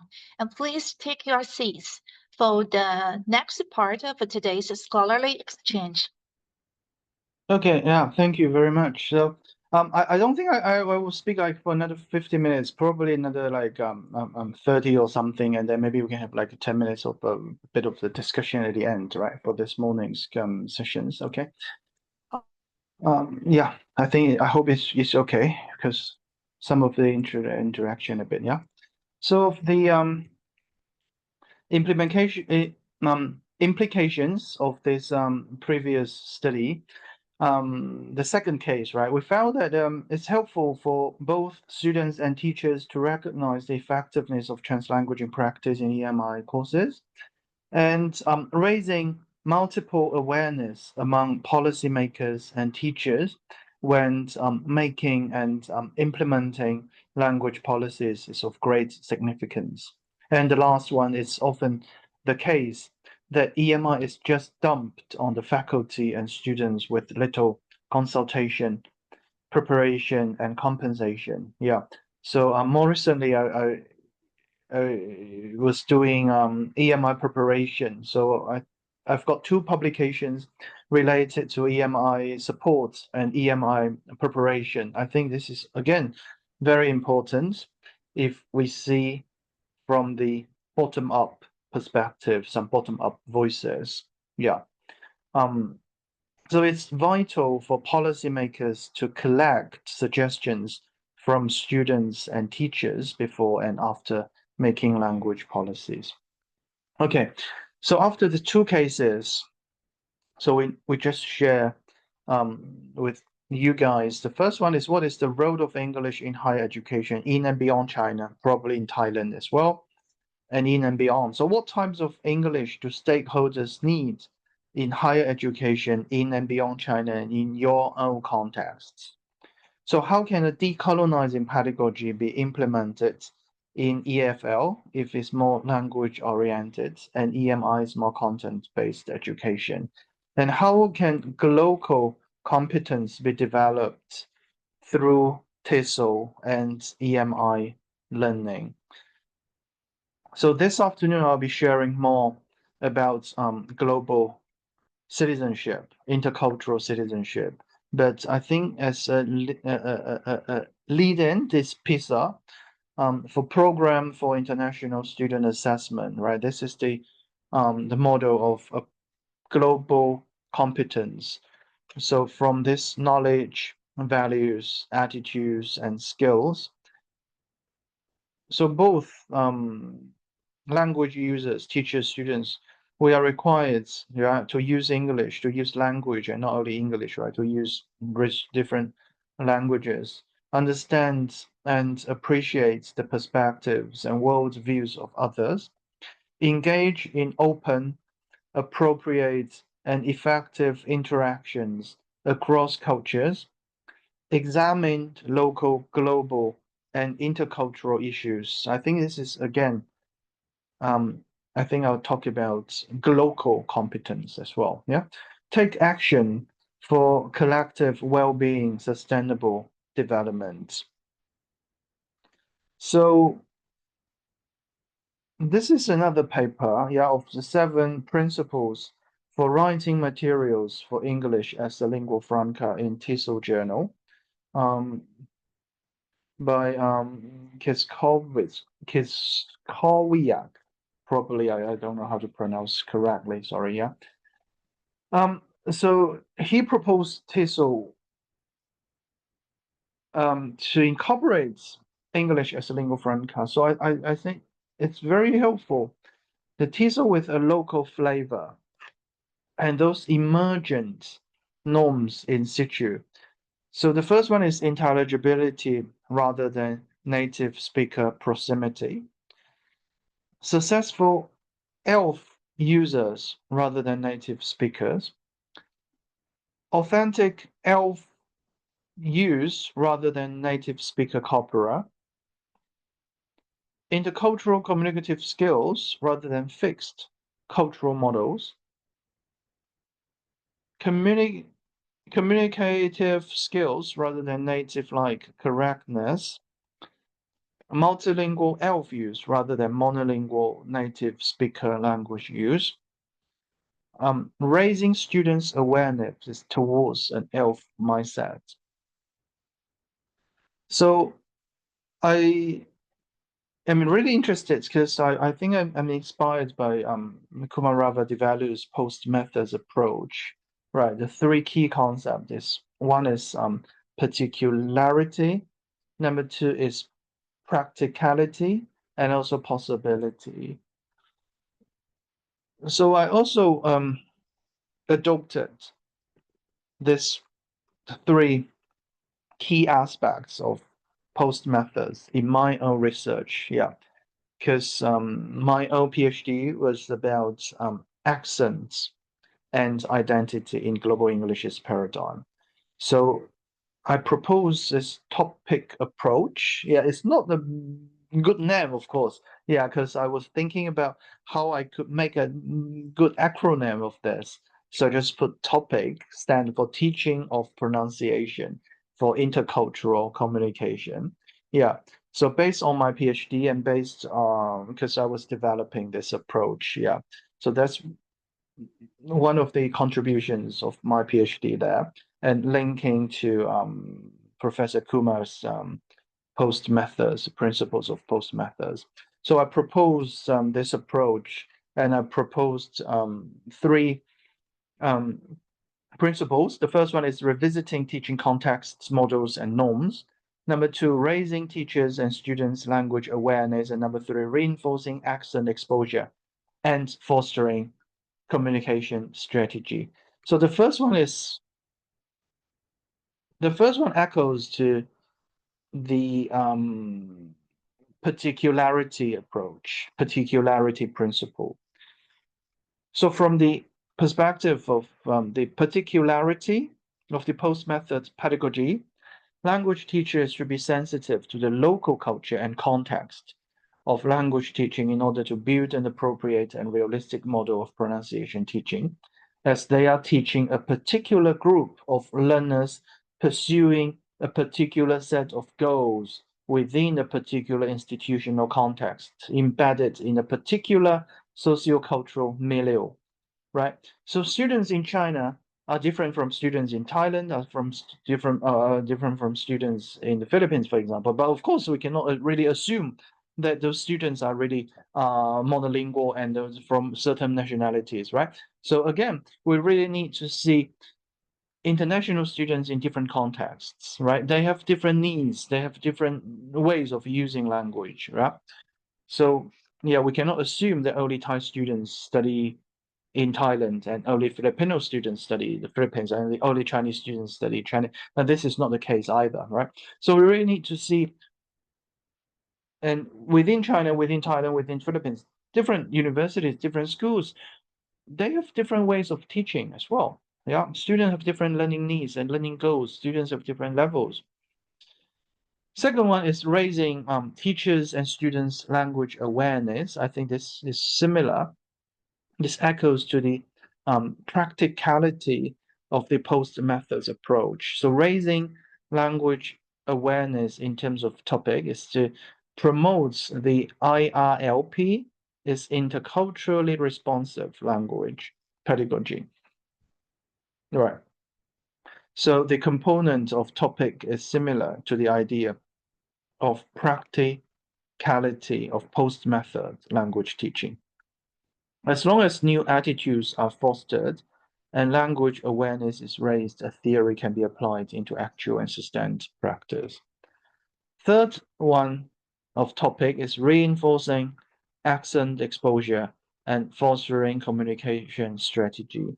So this also linked to practicality and possibility, right? So the second one of the practicality of post-method language teaching also deal with the conversation between theory and practice. And also in real life, in real classroom setting, The third component of possibility is the understanding, is the necessity of conversation between teachers and language learners. So quite often there is a disconnection, okay, between the teachers and students, because teachers will all just teach the class 45 minutes, 90 minutes, and even in Thailand it's always 3 hours something, yeah, with break. So it's more like one way of instruction, it's one way of preaching, for example. And I don't know, like, how often do teachers communicate, really sit down, converse, talk with students to understand their learning needs, to understand their learning goals, right? To understand their achievement, their struggles. Especially if we teach a large number of students, really, they don't have opportunities to share with each other. Yeah. And again, something not that optimistic is that the increase of student numbers in university, right? That teachers really do not have enough opportunities to share with students. It's not because teachers, we don't want to. It's because we don't really have this opportunity, because sometimes the classroom is packed with 50 students. Yeah. For me, I teach a course, an optional course. It used to be about 30 students, and now the university always say, oh, they start to recruit students, and they start to increase the number of students in one class. So it becomes very difficult for teachers if we really want to talk, to share with students. Yeah. Okay. And I think if we link to the global English's perspective, this one is from Melina in one of the chapters. So he proposed, right, the future curriculum development in global Englishes is undergirded with the philosophy of language as a complex and adaptive system, is informed by students' immediate needs and learning goals, is grounded in the socio-linguistic reality of English in the world and in the context in which the curriculum is developed and administered. It utilizes students' linguistic and cultural capital. I think this is very important. So again, recently interested in the investment, right? And again, investment identity that's developed by Professor Bonnie Norton, right? And Professor Ron Darwin. This is the capital as learning resources, right? And promotes linguistic creativity and ownership in learning and using language, requires teachers to work together with other key stakeholders, including students, and hopefully including language policymakers. Now it's very difficult, right? It employs various assessment practices that assess learners' strategic and creative ability to use language to get things done, negotiate meanings, and shuttle effectively between various communicative contexts. Again, this is something that we haven't really done from the assessment perspective, right? Another paper I work with colleagues here that we propose how to design English language materials from the global English's perspective. From accents and global Englishes, yeah, we said to build students' positive attitudes about different accents articulated by speakers of English in inner outer expanding circle contexts, to introduce students to the knowledge of accents as well as linguistic identity. Yeah, because in pronunciation courses, students are not really given the knowledge of accent and pronunciation. They really are basically asked to imitate, to repeat pronunciation accents. That's it. They don't really learn theoretical knowledge, right? And also to map our accent landscape based on demographic profiling of speakers living in an outer and expanding circle context. Number two, global English's pronunciation and lexical-grammatical variations to build students' critical awareness of different pronunciation styles and lexical-grammatical resources articulated by speakers from different contexts. To introduce students to the knowledge of language variation in reference to pronunciation and lexical grammar, to engage students in documenting language variations in sociolinguistic encounters. I think it's very helpful to bring their real life situation, the experience, real experience, right? And ask them to document, yeah? And culture and global Englishes to build students' awareness of inner outer expanding, yeah, including their own local home cultures from the big C to the small c as well. Even more marginalized, even the minority cultures. Number two, to provide students with cultural knowledge. For example, cultural events situated in various contexts and including their own local home cultures that are not shown reflected in textbooks. I think it's again very important that to make some voices heard, right? If we really emphasize those marginalized minority cultures as well, and also to engage students in the inter and intra-cultural discussion within this nation, right? They've got various subcultures, minority cultures. I think it's also very important to ask students to see the local, the neighbor cultures as well. So another paradigm, another figure that I develop with my students is the commonalities and conflation of global Englishes and translanguaging for equitable. So we developed this model that's something overlap in the middle. Okay, it's shared by global Englishes and translanguaging. For example, the flexible and dynamic use of English, multilingualism, and linguistic diversity, the challenge to native speakerism, the inclusion of multiple discursive practices, and the promotion of equitable language education. Something more distinctive from the global English's perspective is more like a pedagogical approach, but translanguaging, I think, is more, of course, it's theoretical and also more practical, and also more socio-cultural, to argue, right, a critical and decolonizing pedagogy, and even it's a political stance. I think if we see this conflation of these two, global Englishes and translanguaging, really we can make a more impact, right? And also, I like the idea of post-methods approach, as I just mentioned, the particularity, practicality, possibility. And if we incorporate global Englishes and translanguaging together for more like linguistic, intercultural, multimodal repertoire in knowledge acquisition, how can we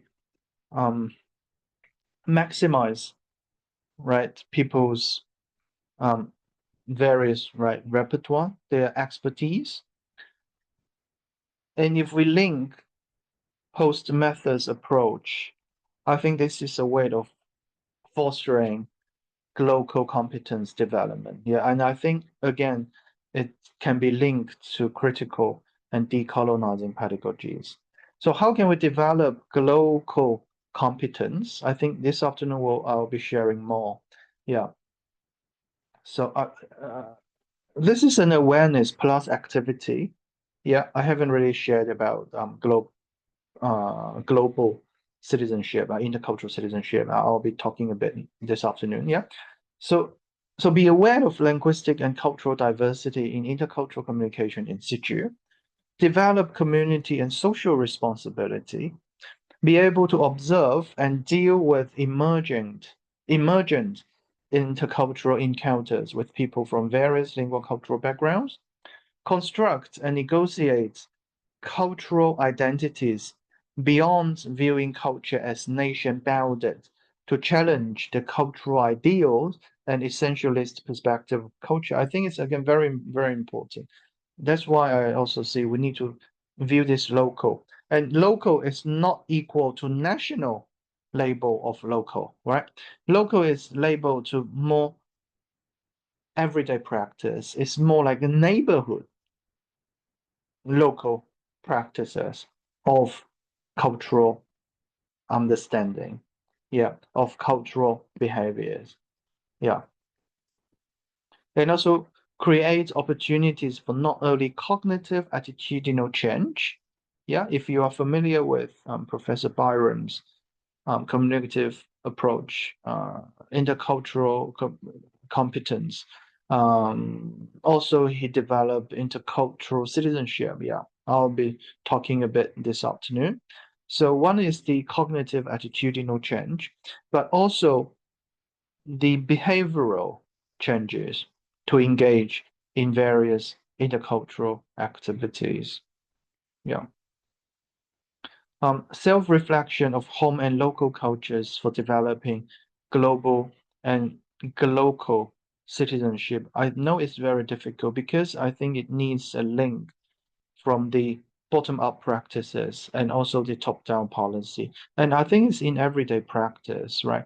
So recently, a friend of mine, a PhD student in University of Auckland, visited China, and we were buying this durian cheese durian, and he shared with me that he realized that the use of plastic bags, yeah, it's very often, right, people use plastic bags. It has been taken for granted that when you buy a small pack of durian, the cheese durian, very tasty, of course, in Thailand as well. I think in Philippines, durian.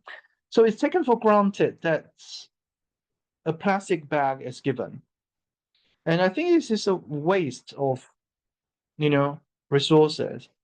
And for local practice, sometimes I bring my own bag, but this is the notion of reduce, reuse, recycle.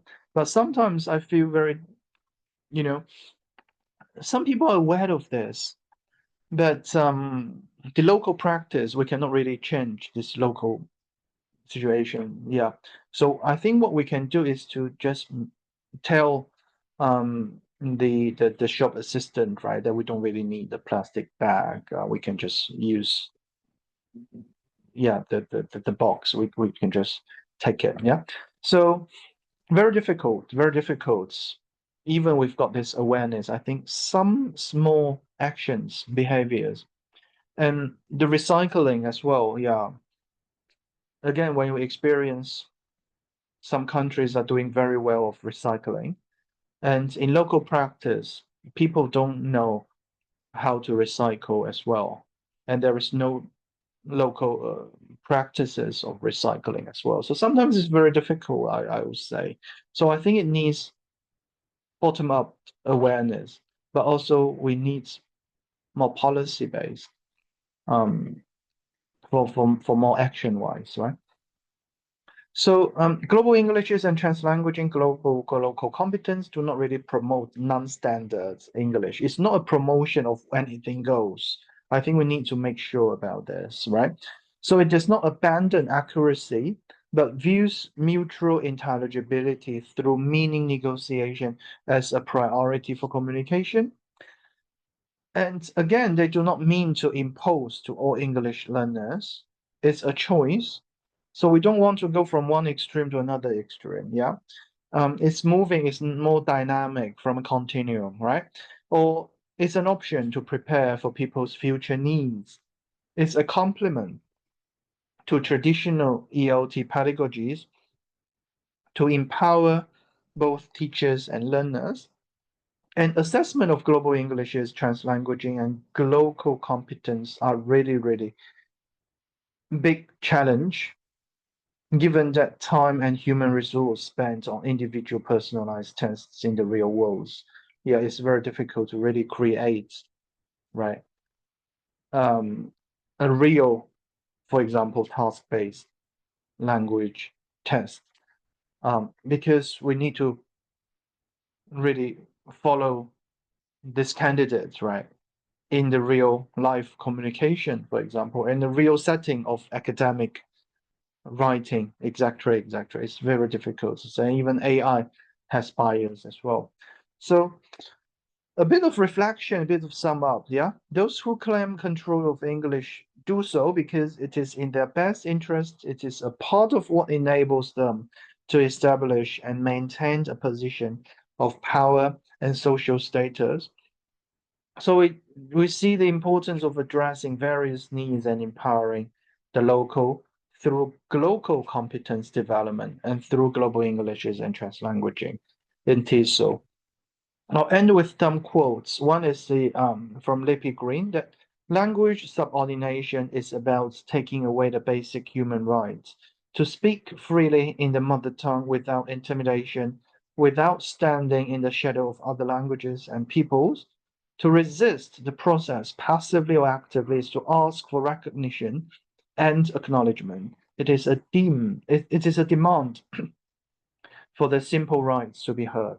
Okay, so I think I'll just end my morning session here. If you're interested in EMI as well, I've got 2 edited volumes with Dr. Promasar at the Education University of Hong Kong.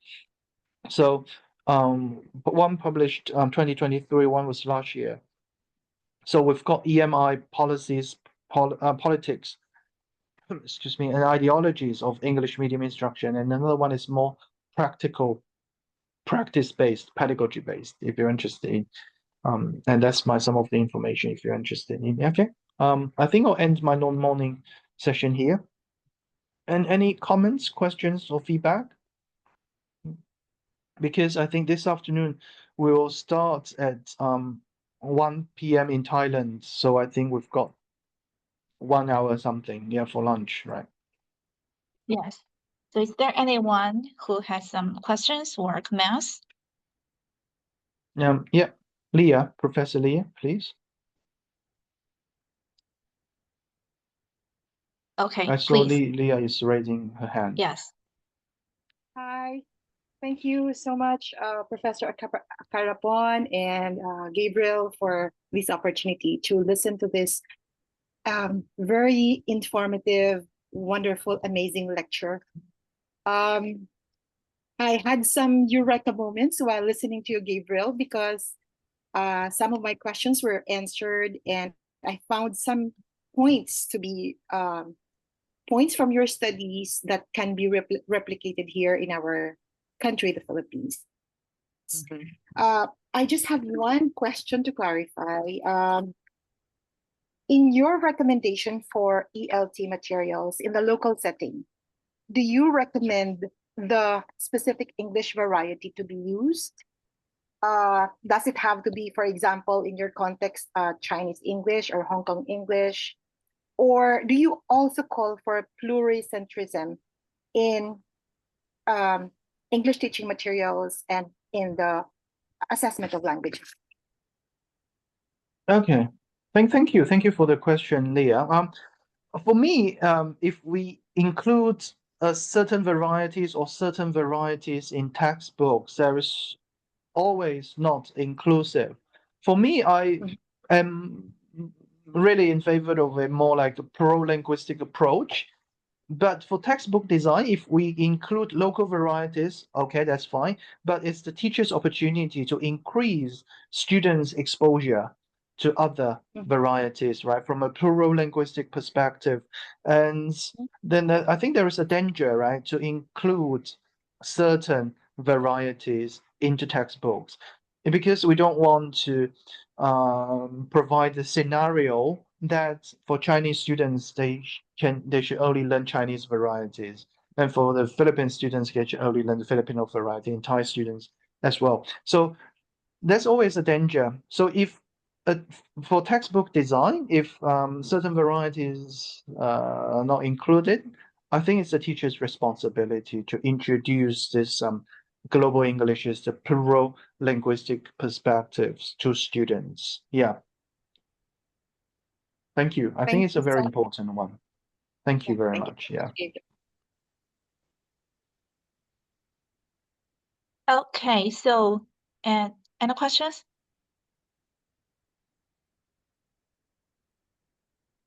So seeing no questions, and now I think we are happy here in the morning session. People we are will very now break eager for for. lunch. Yes, and please enjoy your meal, everyone, and return by the 1 o'clock p.m. and for the next session of our lecture series. So see you afternoon. Okay, see you soon. Thank you. Thank you.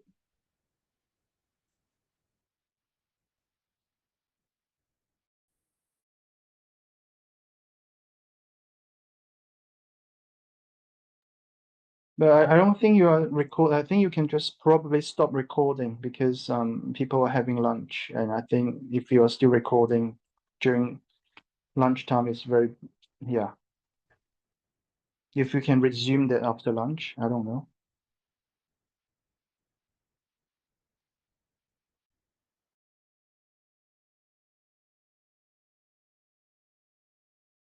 On English. Okay, so focus on English only, as the dominance of English is still there. That may not really help multilingualism.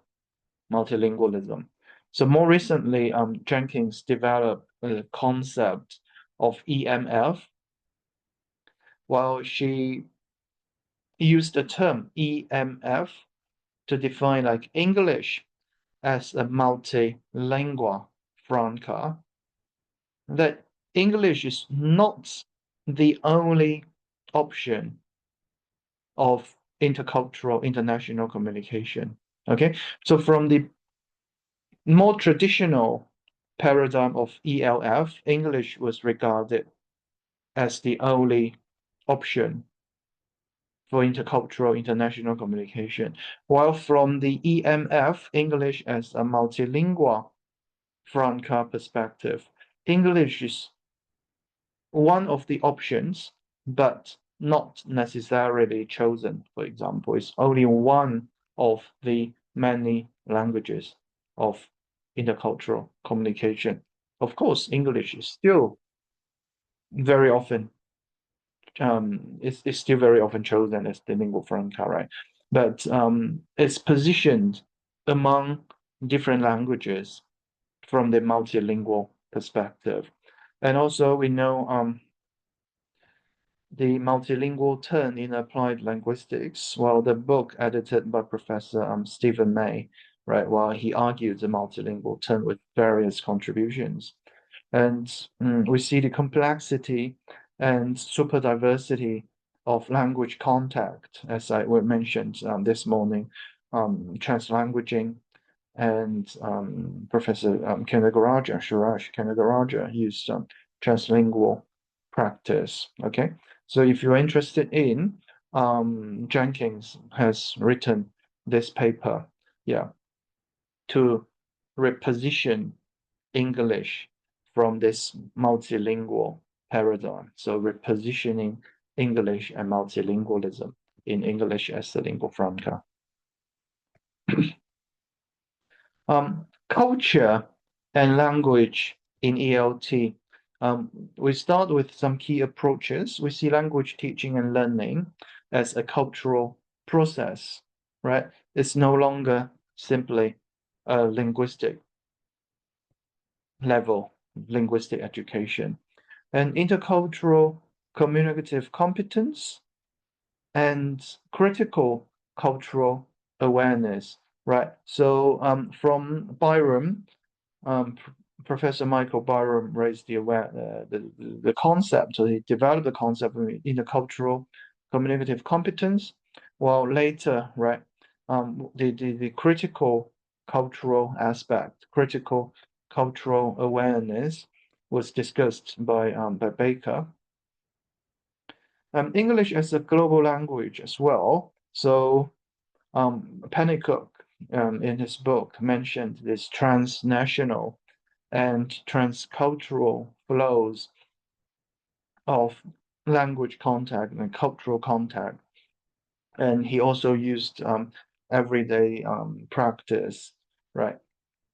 Such as like hip hop culture, right? Through English, such as graffiti, for example, that language is used, is embedded through those transcultural practices, transcultural flows. So again, from the English as the lingua franca perspective, Baker argued that given the vast number of ELF users who communicate with each other, it is hard to see the relevance of native speaker target communities to their communicative practices. ICA, okay, which is intercultural awareness, does not deny that national cultures and native, other, and foreign dichotomies may exist in participants' approaches to intercultural communication. But it is necessary to recognize that equally they may not, and to fully understand the complexity of intercultural communication, it is necessary to go beyond such dichotomies. So again, yeah, more recently, of course, Baker and colleagues they developed the more complex, right, to understand intercultural communication from a more dynamic, fluid, and not nation-bounded level. So they also raised transcultural awareness, that nobody was talking about a fixed aspect of culture, right? Also, if we've got time, I can share with you some other cases. So Baker has a paper in the, I think it's the International Journal of Intercultural Communication, right? Well, he argued that from intercultural to transcultural, right? From intercultural communication to transcultural communication. But of course, when we start to talk about intercultural communication, we no longer really view culture, right, as something fixed. And we don't really see the so-called target culture, right? That we start to problematize certain terms as native, as other, as foreign. Yeah. But of course, that do not really stop people's use of terms like such as those terms, because people are still very familiar with those terms in academic publications as well, right? Okay. So intercultural citizenship and higher education, we see the intercultural dimension is as one of the major features of internationalization. So students in international higher education programs are often expected to improve their intercultural competence and to develop an identity as an intercultural global citizen. Again, we don't really learn English as a language to communicate with people, right? So especially for study abroad, that people use English and other languages to communicate. Consciously or unconsciously, it required people's intercultural awareness, intercultural competence, and through communication, I think people also develop, right, an identity, and especially through study abroad experiences when they return to their home country, for example. We were very curious if people develop an identity as an intercultural citizen or global citizen. Yeah, then I'm going to share with you some two studies that we research whether study abroad experience would shape or reshape people's identity as an intercultural citizen. So the concept is typically viewed as the extension of citizenship beyond national boundaries through recognition of the global scale of social relations, the need to respect and value diversity, and participation in and responsibility to communities as multiple levels from the local to the global.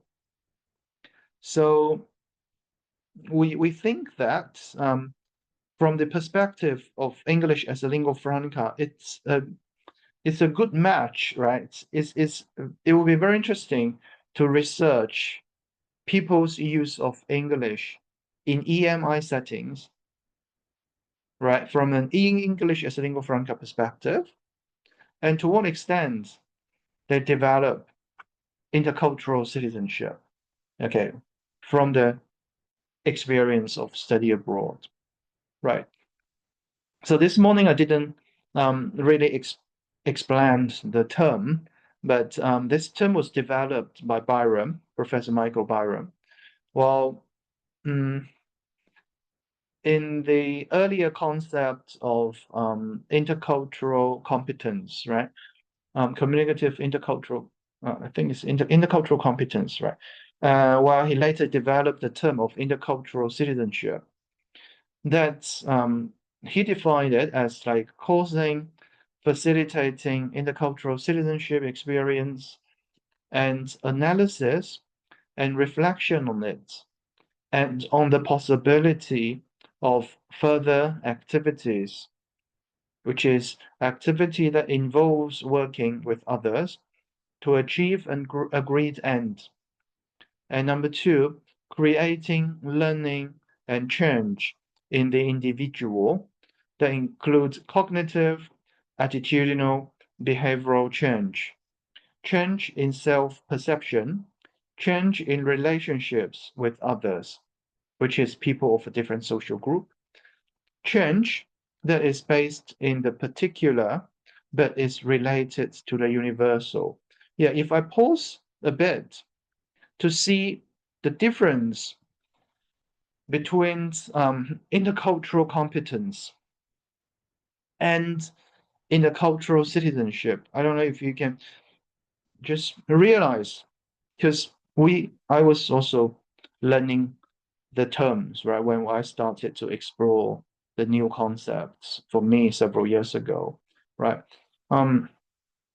The main difference between intercultural competence and intercultural citizenship is the latter, okay, intercultural citizenship is the latter here, the term focuses more on social engagement, while the earlier term, intercultural competence, focused more basically on the performance level, ability level, right? That's how much cultural knowledge you have, how much cultural knowledge you have, and the cultural awareness that an individual has.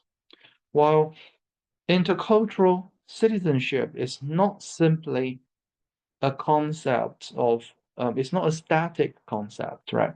It focuses more on action, focuses more on social engagement.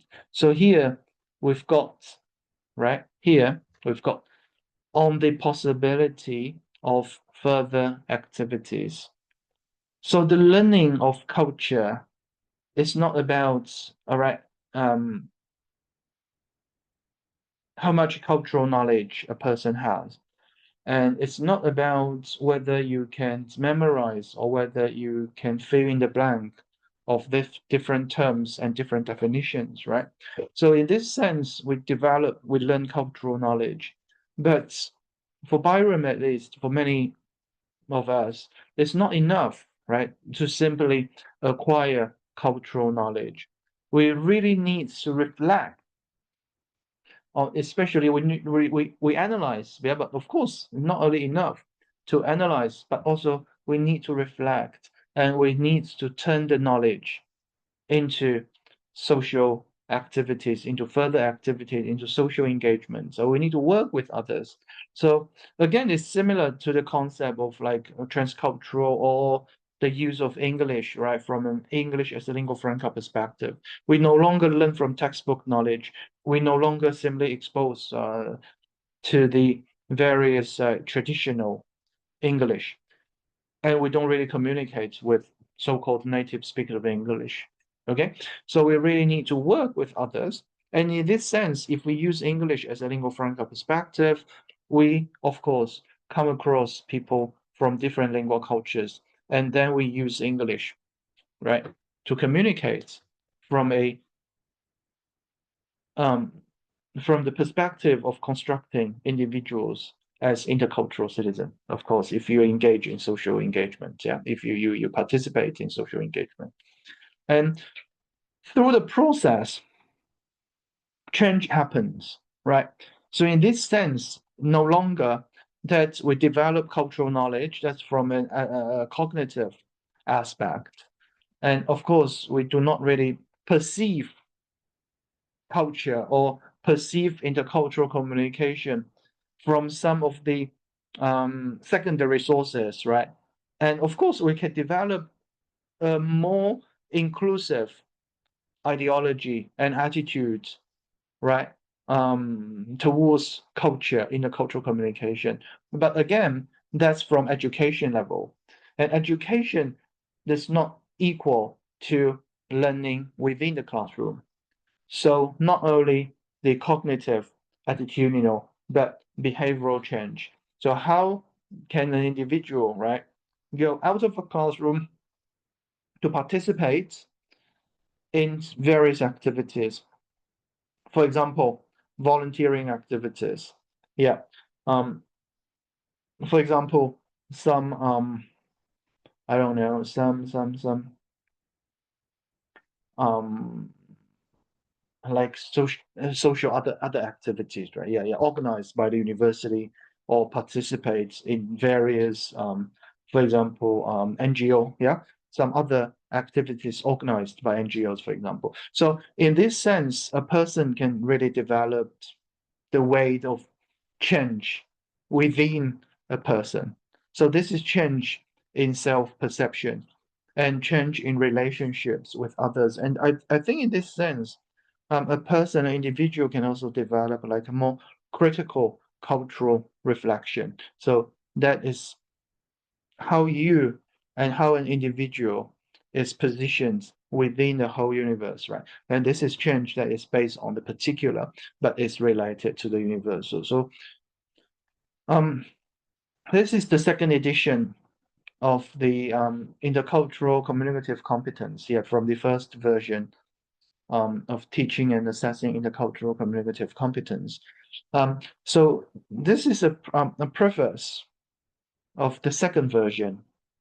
So I just, yeah, realize it's something different, right? From the traditional like intercultural communicative competence to a more aspect, to a more like I think to a deeper understanding of education. So we see here, is that this revised edition of Michael Byram's classic 1997 book updates the text in light of both recent research and critiques and commentaries on the first edition, beginning from the premise that foreign and second language teaching should prepare learners to use a language with fluency and accuracy. Okay, again, that's from the language level. And also to speak with people who have different cultural identities. Again, communicate, probably one way. Social values, behaviors.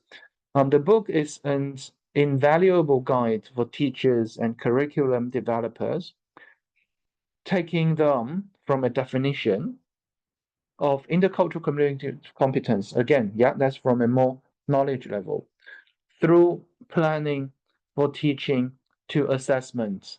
And of course, for me, I recognize it's very, very difficult to assess culture.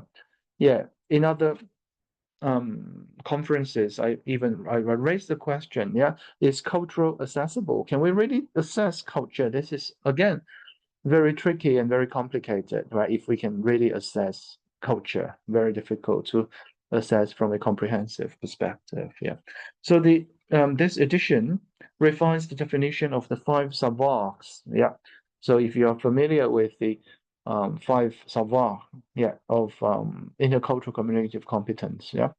So this includes new sections on issues such as moral relativism and human rights, mediation, intercultural citizenship, and teachers' ethical responsibilities. So I think it's quite important that we no longer view culture from a fixed perspective, and we no longer really teach cultural knowledge, right? So this book also provides us an opportunity, right? Both teachers and students, that how culture can be really performed, right? So language is a social practice. Culture is also performed socially. And when we perform language, consciously, unconsciously, is a way we are individual, we are cultural individuals, right? So in this way, we also need to emphasize various social issues, that we should also incorporate various social issues in education, into education. I think this is a great contribution of the second edition. So we're not going to discuss this bit, yeah. So we don't have time to discuss, but I think if you design this as an activity in your own teaching context, I think most of you have the study abroad experience. To what extent? But if you have some comments, feel free to type on chat box. Yeah. So to what extent do you believe that your study experiences have enhanced your awareness of intercultural competence? And to what extent do you think you have developed as a global citizen? I don't know if I pause 1 or 2 minutes. If you can share something, maybe you can just type on chat box, because I think it's really relevant to what I'm going to share with you. I pause a bit, yeah, maybe 1 minute before I move on.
Okay, so this is the first set of questions. I don't know if you've got some comments. And then, to what extent do you believe that study abroad or living abroad is the only way for a person to develop to be a global or an intercultural citizen? Yeah, whether it's a must and whether it's the only way. If you don't study abroad, you don't live abroad, you are not a global citizen. Okay, so with the various questions, the big sets of questions, and from the English as lingua franca, actually, we start to apply it for a project. So Will Baker and I work together for a project of intercultural citizen, for global citizen, of the British Council. So we were lucky that British Council sponsored us. So we developed the project as a report, and later we publish actually one paper before the project, and another one, which is this one I'm going to share with you after the project. Yeah, so we've got two different papers and one report. So because one paper published in Language Teaching Research back in 2017, 2018, yeah, we applied for this British Council project that we continue to research. So some of the rationale, we will see the increasing prominence of intercultural dimension to internationalization of higher education and ELT. And one of the key ways in which this has been conceptualized is through the notion of learners developing a sense of intercultural or global citizenship in both language teaching and higher education. While beyond policy and marketing documents, there is still little empirical evidence detailing the extent to which students actually develop a global or a global or an intercultural citizenship identity as a result of study abroad and its links, if any, to EMI and the English language. Yeah, because first, previously we used the term intercultural citizenship, right? Because I interview participants in China. Yeah, I think later I'll share with you a bit of the story. Yeah, in the next slide. Yeah.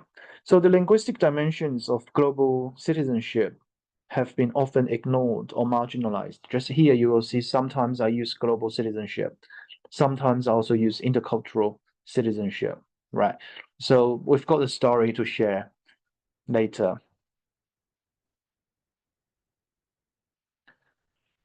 So one way is the increasing number of Chinese students studying abroad. And another reason is the project funded by British Council really requires the researchers to focus on students studying in the UK. Yeah, that's why we recruited 3 groups of people to understand, to explore their intercultural citizenship development. So the group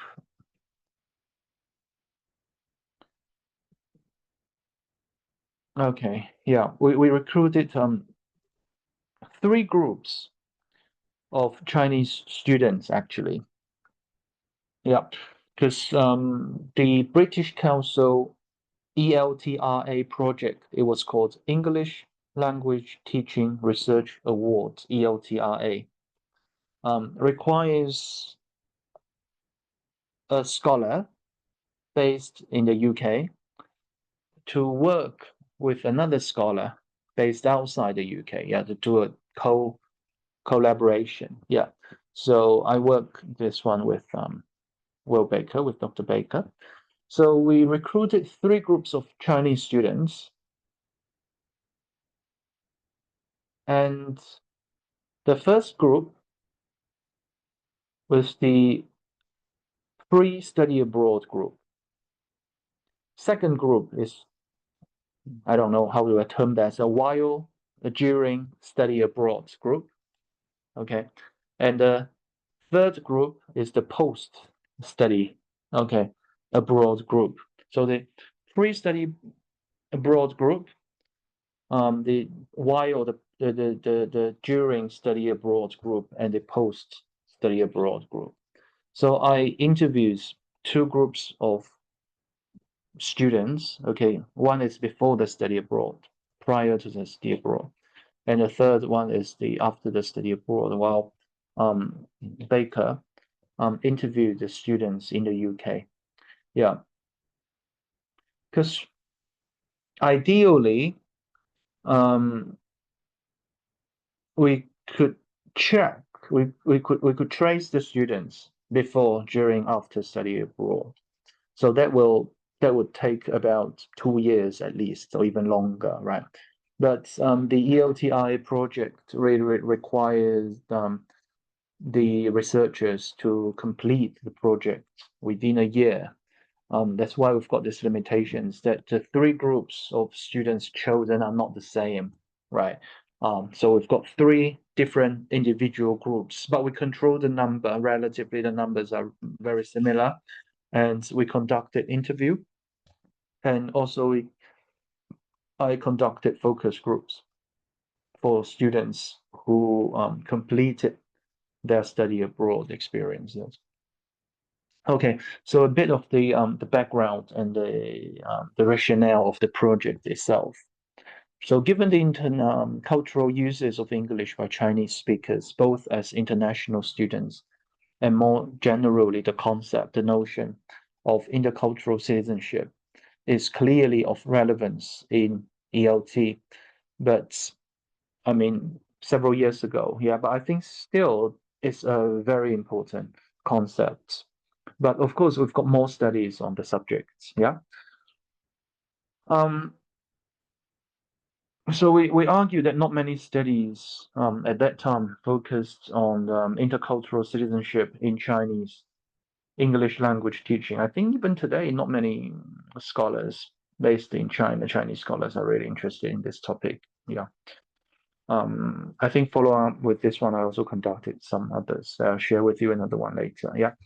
So we argue that several studies found that university students generally had positive attitudes towards notions associated with intercultural citizenship, but their understanding of the concept was uneven and at times superficial.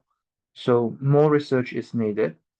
Yeah, that's why I just share with you this a bit of the stories, yeah, of the project. So 3 different groups of students and postgraduate students, right?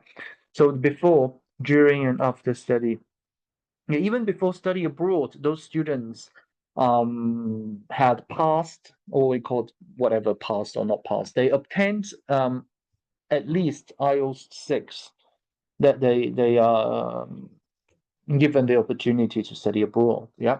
So during study abroad, the second group, they were doing master degrees in the UK, in applied linguistics, in engineering, in various subjects. So we recruit, I can't remember exactly, I'm going to share with you maybe 12 something. Yeah. Yes, 12. Before, during, after. It's a bit difficult to recruit people after study abroad. So finally, we only got 6 of them.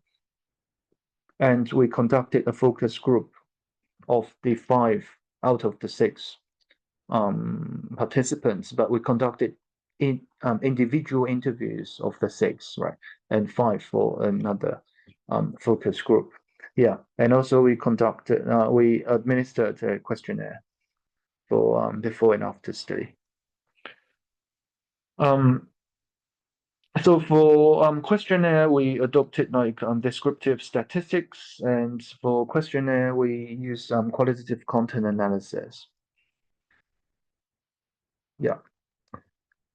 So if you're interested in the questionnaire data, I can share with you the reports, but I'm going to share the interview data, some qualitative data with you today. So the 4 research questions we had: number 1, what are Chinese university students' sojourners' experiences of ELT preparation in relation to EMI study abroad and intercultural citizenship?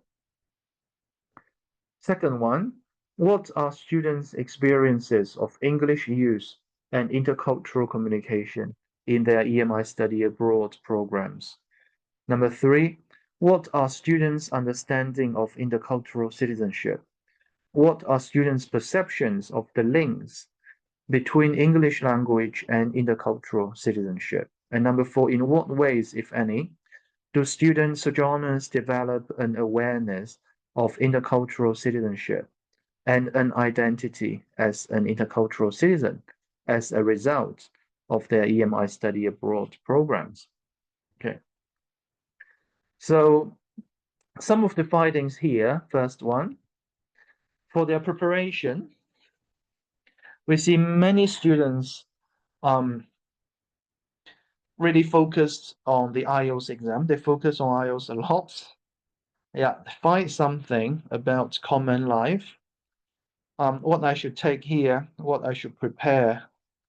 And on the website, I found a website and some information from my friend I used to learn in the UK. So the transcription is the original word. So you will see some not, yeah, so just quotes directly.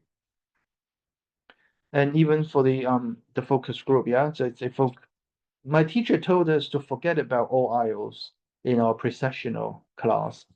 So the preparation here, right? They focus on exams, they focus on IELTS, but during the focus group, I think that one was focus group after the study abroad, right? So they record their experience in the UK. So my teacher told us to forget about all IELTS, even in their first pre-sessional class.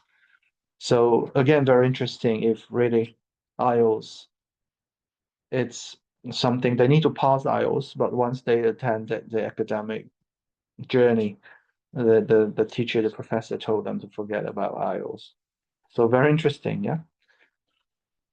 So we also ask students whether they experience intercultural education, yeah, whether they have taken any courses related to global citizenship. And the students seems that they don't really have this experience. I never hear this course, right? Another one mentioned that in university, they had this intercultural communication course, but when the interviewer asked the students to share the experience of the course, the students said, I didn't listen carefully. Yeah, it's a course, and our professor, yeah, shared his experience with us, and we also write assignment in Chinese. Very interesting experience. So it seems it's quite superficial, right, of their understanding of this and also their experiences of intercultural communication. The second question, we ask their experiences of English use and their intercultural communication experience when they study abroad. Yeah. So of course we didn't ask the first group because they hadn't really been there. So we only asked the second and third group, right? So this one was a first year, our first year PhD student, right? So female, she said, I thought I would use my English every day, but to be true, the reality is different, you know. If I share I share the house with my friends, and all of them are Chinese, yes, and so you don't need to speak English every day. If you don't work with the foreign English people, and there is one guy who was about 2 years ago, he's also a Chinese guy, so I work with him. I don't need to speak, yeah, English basically, yeah. So love. So basically, she speak Chinese during the study abroad. If I worked alone the whole day, I wouldn't use any English. Another student mentioned, I think my English didn't improve a lot because I seldom speak English in daily life.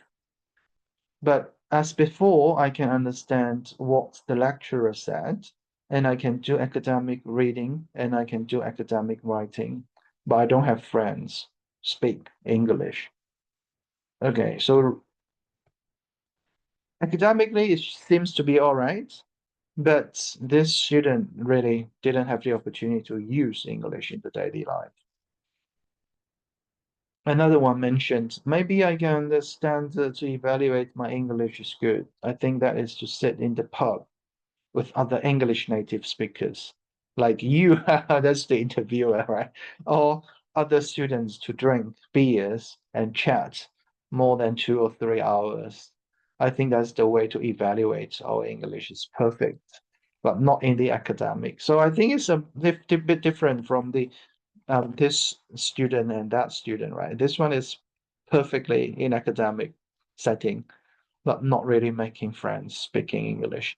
But this one, it seems enjoying, yeah, going to the pub and speak with people, to hang out with people, but not in the academic. Another one mentioned, this one is after study abroad. Yeah, after study abroad. Academic writing format and structure and the grammar. So I think we ask the use of English, right? And also more grammar and format in I think the use of English ability. Yeah, less structure. We did not share the same major. Well, I also ask students intercultural experiences. The student mentioned, I attended a group with some Chinese students and some students from other countries like Jordan and an English boy from Scotland. I think it's an interesting experience for me because it's the first time I have to speak English with students and express my opinions in English. So I have to organize my sentences before speaking with them, and I was afraid that they can't understand what I'm saying, right? So they are all friendly. We did a good job at that time. Another one mentioned for intercultural communication. Yeah, it's not necessary. If I can do very well in my class, if I can do very well in my class, I don't need too much about intercultural skills. So the students seems they don't really see the necessity, of course.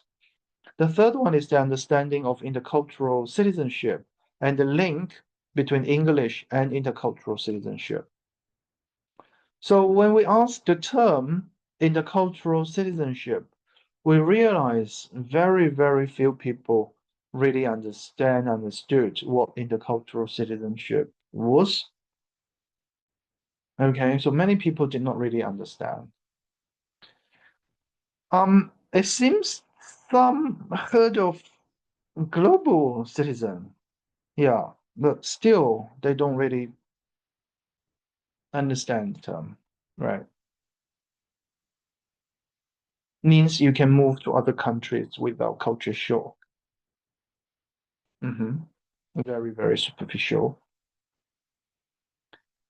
This one mentioned with the globalization and people from different countries, they have more chance, yeah. How to say, I think the student was framing here. Not only communicate with each other, but also to work and study with them. The whole world, yeah, just like one country, and a world village, an environment, everyone like a citizen in one country. So much distinct relationship, different from each other. So we see that students really did not have a clear understanding of what intercultural citizenship or global citizenship really is. And even they could not understand the term intercultural citizenship. Even we changed the term of global citizen, it seems they have heard of that, but still they could not really explain this very well.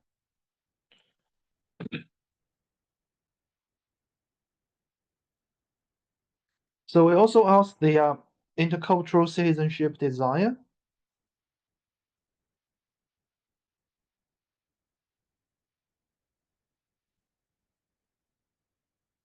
Okay, so we can see from the student here, the global citizen sounds like have many experience, and which is they are maybe from different countries with different cultural backgrounds, making people, making friends. They can have more knowledge that other people don't have, so this make them cool. Okay, my time abroad is quite short because they're doing the master at least 1 year. Oh, this one's doing BA, yeah, I think some time already. So the student said, my time abroad is quite short, and I heard that the coursework is still quite busy. So I feel that it's very difficult for me to absorb cultural knowledge while studying. Second, I plan to come back after study abroad. So I don't think it is particularly important to be an intercultural citizen. And identification, the student mentioned, okay, I stick to Chinese culture. I don't think I'm a global citizen.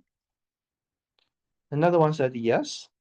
Okay, can you explain? It says, I'm a native Chinese speaker and I've spent more 20 years in the Chinese education system. Now I'm in the UK on a new educational system with many new people from other parts of the world. So I am intercultural citizen. Okay. So another student, maybe 4 years, I could be that. I may know a lot of friends. I could be a global citizen. Okay, they just equalize this with friend making. Yeah, I don't think I have strong relations, yeah, in here. After 4 years, maybe really friends, real friends. So I may have a real experience. So I think the student was still trying to mingle in in the society, right? Yeah. So if English is important for intercultural citizenship development, this student mentioned yes. Okay. After improving my English, communication is the most important part in my mind. If your English isn't good enough, you can't learn much. Yeah, you can work everywhere and go. If I know English or other kind of world language, I can work everywhere. I can live everywhere in the world. So English is regarded still very important. And intercultural citizenship and English teaching, yes, as I will maybe become an English teacher. Yeah. So when you are in class, again, this is from the direct quotes. You can talk about some global citizenship. So the student mentioned, okay, when she came back to China, she really incorporate the notion in her class, in her future class. Language is important, is a condition, yeah, for to be a global citizen. So I think if you want to improve your education quality, we need to be at least some global citizen. The idea to survive in education without lots of references from outside the country. And another student mentioned it's not about language, it's about the whole world. So if study abroad really develops students' awareness and also their identity as a global citizen. So the quote here, yeah, I become more global citizen here. I'm not, yeah, I'm not like I'm not happy. So it's a develop maybe a unique cultural identity, right? Intercultural citizenship is important, promoting a humanistic, holistic education. Yeah. Courtesy, to be polite, to be more adaptive, more than one dimension to a question, and you can think from different perspectives. And students' engagement with social issues, right? So we saw some students took part in, yeah, taking part in these activities like pollution. She not only cared about the old country, but the whole world. So if we ask students whether they were involved in any kind of group or activities, but not. So still in the awareness level, not from the awareness level to the citizenship level.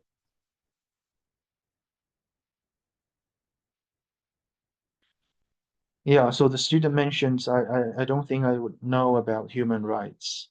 Yeah, but pollution, environment, I'd like to know more. Yeah, if I plan to live in a country for many years, are you involved in any of these issues? The students say no. For local activities, this student mentioned here, you can learn to understand their lifestyle and make friends with them, understand their lives. I had a local classmate. There is church culture in the area where I stayed, and people are more tolerant, become welcome international students. So visit to have dinner at a classmate's house at Christmas. I was happy with that experience. I also visited a British family. Another student mentioned, I can communicate with local people better. Yeah. Wow, this one also mentioned, I joined a golf club in Winchester. I go there every Wednesday.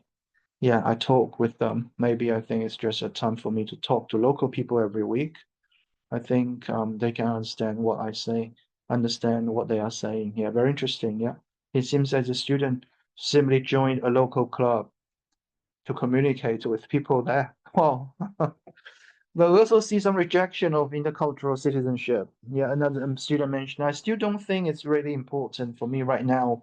Eventually, I will come back to China and it's enough. I prefer to live in a pure culture.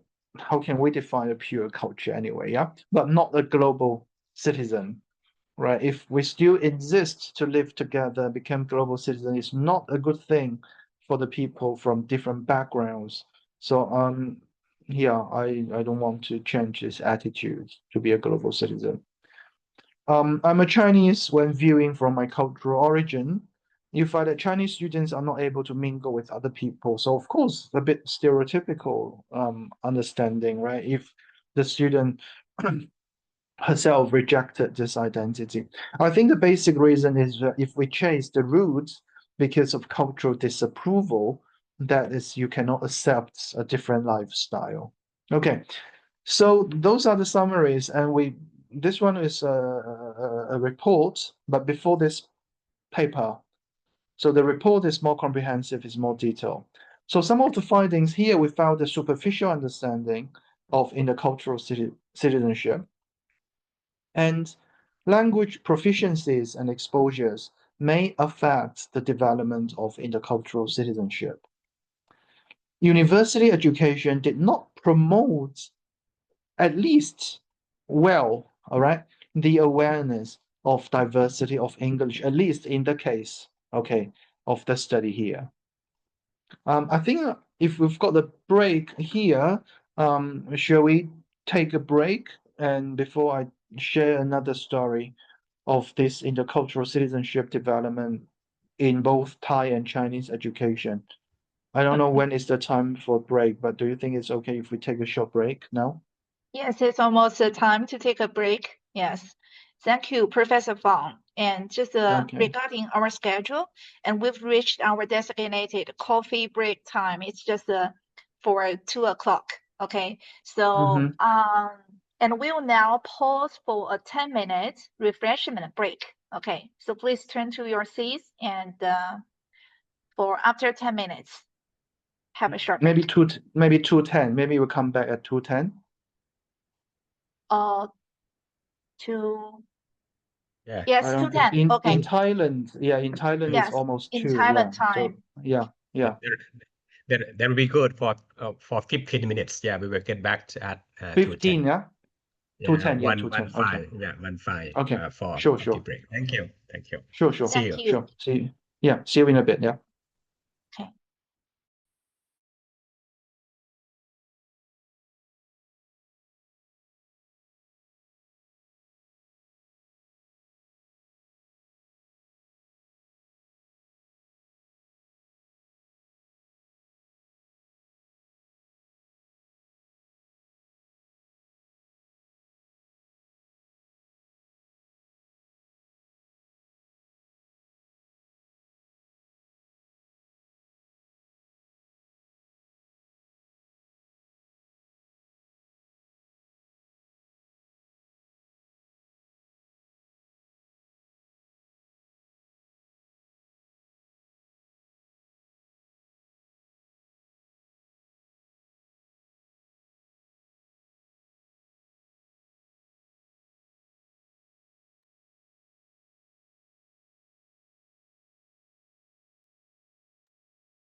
Thank you all for returning promptly, and let's reconvene our session.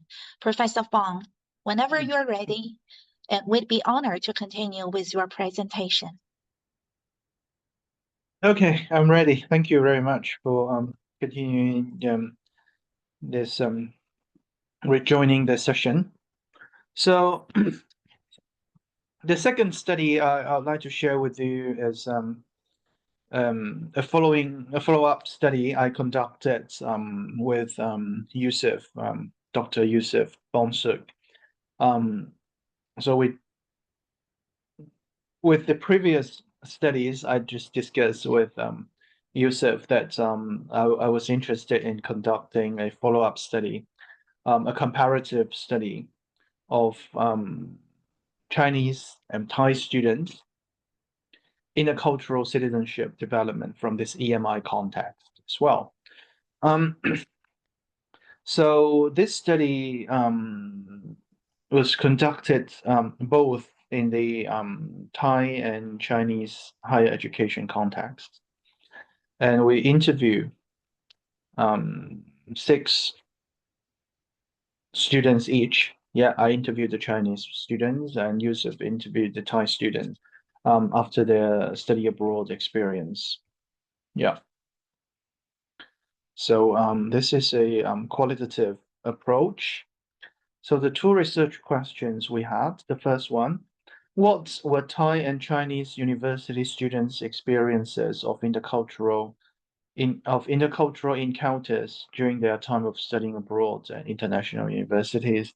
Number 2, how did Thai and Chinese university students develop awareness of intercultural citizenship during their experiences of study abroad? So I'm going to show you some findings, right? The first theme we found was the perceptions of English accents. So this student, a Thai student, mentions, I was studying in Thailand. I did not really get to interact with foreigners. When I went to England, I could not understand people's English accents. So it gave me a headache. It took me a while to fit in. Yeah, this is from people from different countries. Yeah. So another Chinese student mentioned that in China, we were mainly exposed to Anglophone English accents. I didn't expect that I was exposed to so many accents that I had never been exposed to before. Even native speakers of English have different accents that I sometimes was not able to understand, right? So I tend to believe that British or American accents are universal. So I think at least they develop this awareness of accent diversity. Similar to the previous study and to the project, students also mentioned a lack of opportunities to practice English. Yeah. So a Chinese student, for example, mentions that in the pre-sessional courses I studied and lived with Chinese students, I didn't have many opportunities to practice spoken English, even English in academic settings. I always discussed with my Chinese classmates, then started writing in English. So I did suffer a lot in writing academic papers at the end of the term. And my graduation dissertation, I didn't feel that my English improved a lot during the time that I study abroad. Remember, that was pre-AI era, right? Now I think it's become more complicated. Yeah, if people use AI and other ways, and of the various issues, ethical issues, and yeah, it becomes more complicated nowadays if we talk about higher education and in academic settings. Comparing local and overseas education systems. So this one is from a Thai student. Yeah, I like the education systems there. They give students the opportunity to fully express their opinions. My Thai lecturers didn't encourage me to express myself. When I studied abroad, the lecturers asked me to present my ideas all the time. I was anxious to express my ideas in English in front of my fellow students. I feared to be ungrammatical. I worried because I frequently make mistakes in English. I had quite a tough time, to be honest. So again, this is a transition from this local to overseas education system. The Chinese students also mentioned, although English is the lingua franca for intercultural communication, we didn't have a good chance to study how to use English for intercultural communication in detail back during my undergraduate study. We were asked to memorize vocabulary to achieve high scores. Some English courses were too superficial. I was not confident using English for intercultural communication. I was silent even in seminars, let alone participating in social activities or student clubs. Well, we found students, to some extent, right, the awareness of intercultural citizenship, right? So remember the previous two ones was conducted back in, we collected data in 2016 almost, yeah. The first one and the second one was 2017, while after 5 years, we conducted this one. So it seems that, I don't know, so the student mentioned, I heard about intercultural communication, but didn't know about intercultural citizenship before study abroad. We only gained some knowledge of intercultural concepts such as stereotype, generalization, in out of group in the course. Yeah, I'm also familiar with this course, yeah, because I conducted the study there. So students took the course. Didn't have any opportunity to really experience them. I didn't know about intercultural citizenship and was kind of worried about my intercultural encounters abroad. A Thai student mentioned, I consider myself as a global citizen because after spending time doing activities along with people from various ethnicities, I became aware of my role and how to self-adjust to get along with other people.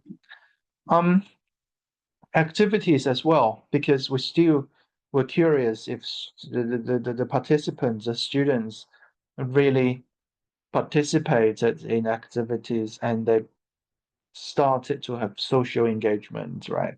So again, the student says, I was not sure if I needed to participate in such social activities or university clubs to merge with local cultural experience. I just wanted to obtain a degree, plus I had heavy coursework. The Thai student mentioned, yeah, I enjoyed doing activities with foreign friends because I think I understood others better through less formal activities, especially those with different backgrounds.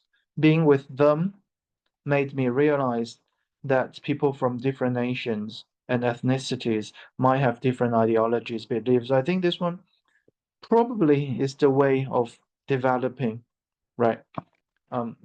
So the opportunity to practice the language, and it made me feel less homesick. Again, just share briefly of the findings. So, yeah. So the similar one is a superficial understanding of, I think it's similar to the previous one. Let me see. Yeah. So we've got some implications here. The intercultural citizenship education in English learning for higher education students should familiarize teachers and students with the extent of linguistic cultural diversity among English-speaking interlocutors. And the current version of English language education must be enriched by intercultural citizenship education, where more opportunities for intercultural or even transcultural interactions could be offered within and outside class. And also need to readdress the representation of E in EMI programs that are part of language learning and intercultural citizenship education. So we've got some reflections after sharing with you. Okay, I think I'm also doing self-reflection if I really am still interested in this topic and researching this topic or not. But now I think I received some papers, but I don't have enough time to review all the papers. I think this topic has been explored a lot, not really a lot, but at least compared to 5-6 years ago, more and more people are interested, paying attention to intercultural citizenship of study abroad and also through the English as a lingua franca perspective. we think about, for example, how does study abroad impact the understanding of different cultures, right? Yeah, if you are still in a new context or something, or if you finish the study abroad context and if you return to your home country, right? How did you navigate language barriers or differences in English usage? Or now not only in English, right?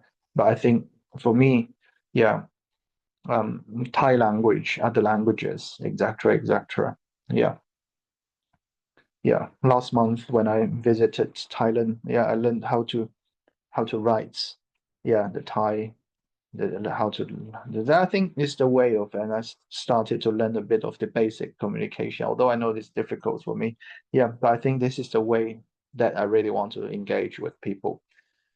And what challenges did you face, and how did you overcome them? Yeah, because I know that we've got Chinese student in Thailand, in other countries learning through EMI, yeah, but you also learn Thai as well, learn other languages as well. And in the future, for example, when you reflect your experience of study abroad, yeah, for me, I reflect my study abroad experiences in the UK, for example, and how did the study abroad experiences shape the identity as a global citizen? Yeah.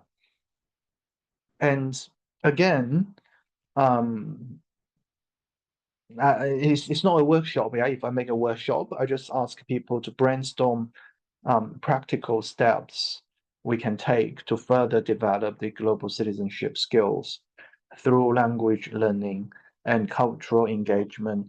So if I talk about research in this sense, and if one of the findings was that many universities, right, university courses do not really pay attention to intercultural citizenship or global citizenship education. So in this way, if we really hope to turn the findings into practice, so as teachers ourselves, we can start to develop some practical steps, right? Especially nowadays, we've got AI, we've got the artificial intelligence that we can ask AI to develop some activities as well, and how students can really make good use of their agency, yeah, when they communicate. If we don't have this opportunity to invite people and students, if they don't have opportunity to study abroad, that I think AI and online training, online lectures, etc., can provide students at least some experiences of communicating with people, right? And AI hopefully to use appropriately, that students can reflect on, yeah, communicating with different experiences. But still, students can also be given opportunities to go out from the classroom and to take part in some social activities, even in their own language is fine, right? Set goals for future study abroad experiences or language learning activities if we are asking students to do. Yeah. So reflect back to Baker's paper back in 2012, from cultural awareness to intercultural awareness. Yeah. More recently, he's talking about transcultural awareness, right? So in this paper, he provided 3 levels of intercultural communication, from the basic cultural awareness to advanced cultural awareness to level 3 intercultural awareness. Yeah, now I think he's proposing level 4 transcultural awareness. Yeah, the books are published if you're interested in the concept of transcultural awareness. So the basic cultural awareness from his paper, he argued that it's an awareness of culture as a set of shared behaviors, beliefs, and values. The role culture and context play in any interpretation of meaning. Our own culturally induced behavior, values, and beliefs, and the ability to articulate this, and others' culturally induced behavior, values, and beliefs, and the ability to compare this with our own culturally induced behavior, values, and beliefs. Level 2 is the advanced cultural awareness, where he proposed an awareness of the relative nature of cultural norms, cultural understanding as provisional and open to revision, multiple voices or perspectives within any cultural grouping. Individuals as members of many social groupings, including cultural ones, and the common ground between specific cultures, as well as an awareness of possibilities for mismatch and miscommunication between specific cultures. So level 3 is intercultural awareness. Well, he mentioned is an awareness of culturally based frames of reference, forms and communicative practices as being related both to specific cultures and also as emergent and hybrid in intercultural communication. Number 2, initial interaction in intercultural communication as possibly based on cultural stereotypes or generalizations, but an ability to move beyond this through. Again, reflect on the findings. It seems that study abroad, I think one of the findings that study abroad itself does not really guarantee the development of intercultural citizenship or the further understanding of intercultural communication. And also a capacity to negotiate and mediate between different emergent socioculturally grounded communication modes and frames of reference based on the above understanding of culture in intercultural communication. So I don't know, like, I try to incorporate the findings, the research, and the 3 levels. So I propose a level 4 of the intercultural global citizenship awareness. So I just developed the notion from Will Baker, from Baker's 3 levels. So I said it's an awareness plus activity. I think I mentioned this in the morning, right? So it's community and societal responsibility. Be able to observe and deal with emergent intercultural encounters with people from various linguocultural backgrounds. Construct and negotiate cultural identities, ideologies, beyond viewing culture as nation-bounded to challenge the cultural ideals through various social interactions. So as language teachers, as content teachers, I think it's important to raise students' awareness, right? That how can we really introduce, for example, now you say, oh, how can we introduce a local culture abroad, right? And what does it mean by local culture as well? If we really view local culture as nation-bound, of course, it's an introduction of mainstream culture, right? But within the nation, if we don't really use a nation-bounded term of culture, how can we view those smaller cultures, right? And as I mentioned this morning, this neighborhood culture. So everyone can be a cultural ambassador to introduce the local culture. And even we don't really need to see from the very macro level. I think from the micro level, for example, nowadays people are doing the cultural blog, right? Lots of ways of sharing things. And even some people are doing this the vlog to introduce and also to view some cultural aspects from a more bottom-up perspective. And to challenge some locally taken for granted practice. I think this is also very helpful. If we develop this awareness of intercultural global citizen. But I know in some contexts, this is not really easy, to challenge those taken for granted. So I think it links to the learning of language, not only English, but other languages, to the social responsibility, as a whole person, and to inclusive education as well. but I know this is still a long way to go. Yeah. So the third is to create opportunities for not only cognitive attitudinal change, but also behavioral change. For example, if a person develops the awareness, right, of intercultural citizenship education, I don't know, vlog, social media can be a way, but of course you do this appropriately, right? You do this objectively to just tell the story or to just reflect on this local neighborhood, to make your voice heard, for example. Yeah. So to engage in various intercultural activities and also self-reflection of home or local cultures for developing global citizenship. Again, what does it mean by home, local cultures? It can be cultures, not only the small c, but can be cultures of the neighborhood, right? So linking to English as a lingua franca, right?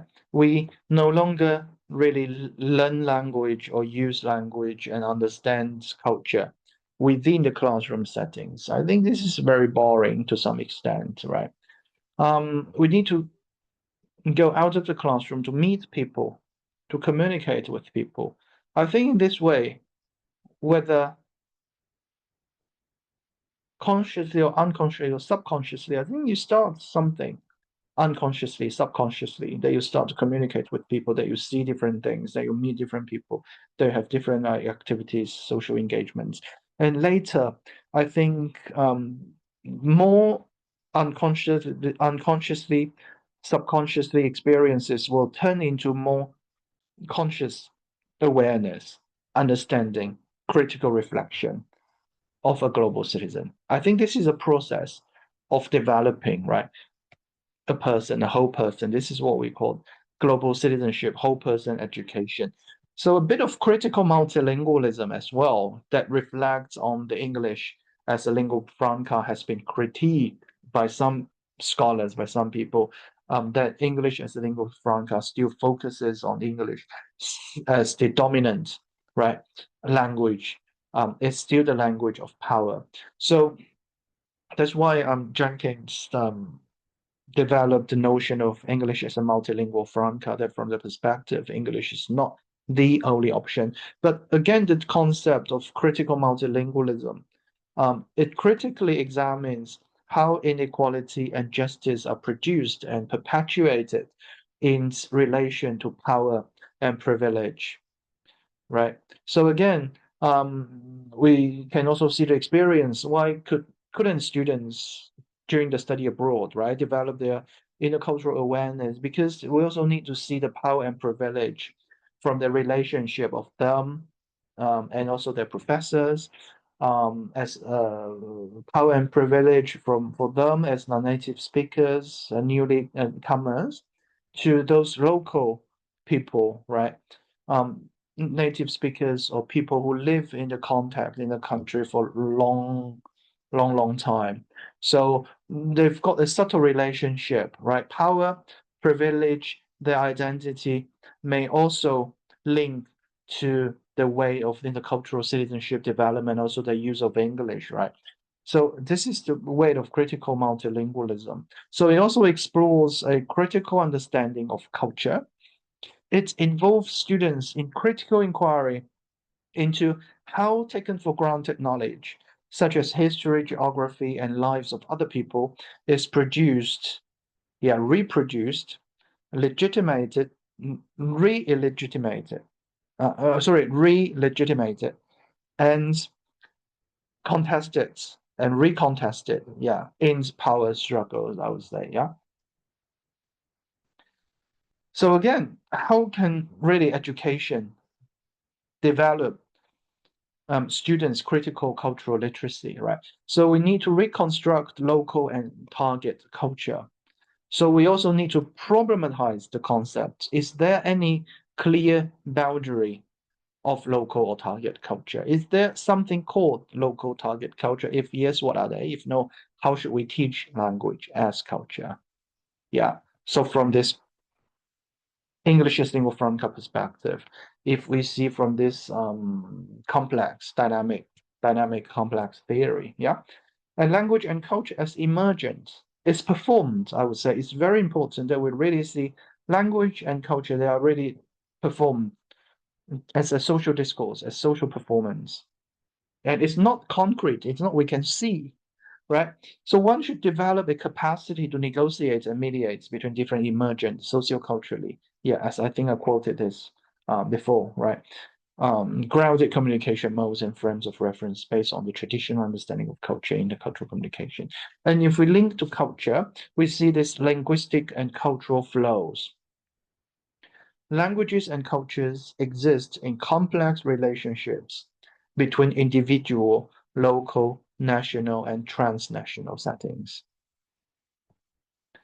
And in the absence of a shared variety of English, or an established cultural context, there has been a shift in emphasis to shared communication strategies, repertoires, and resources in which communicators expect and are prepared to negotiate variety.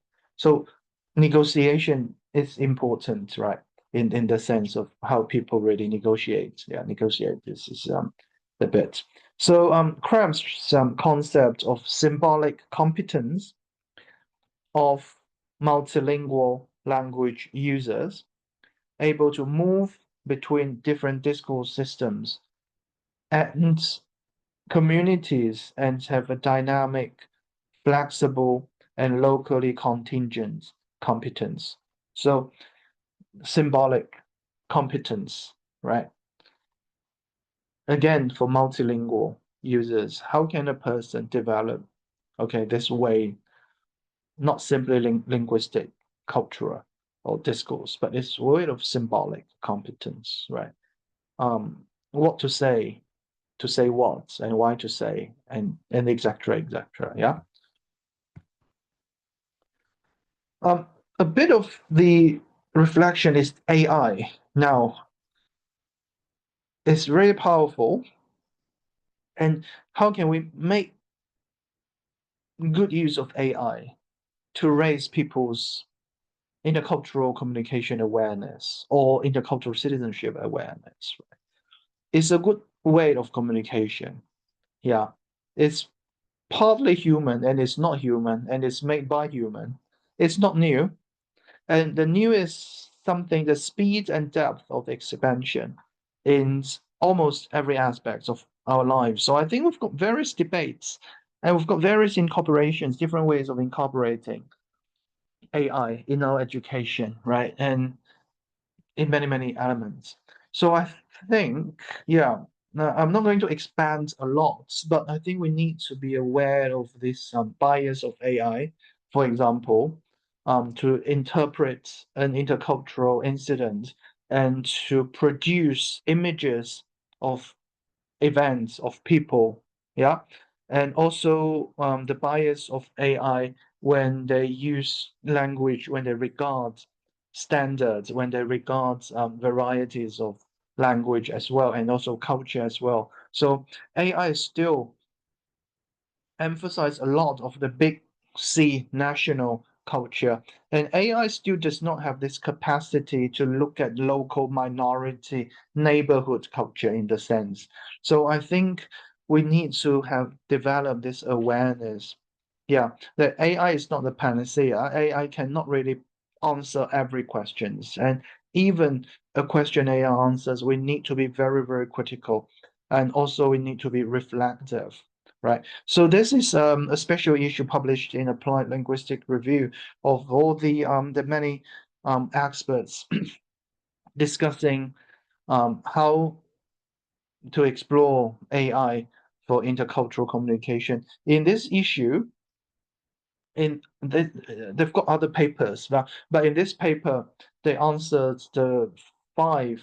It's a conversation, yeah.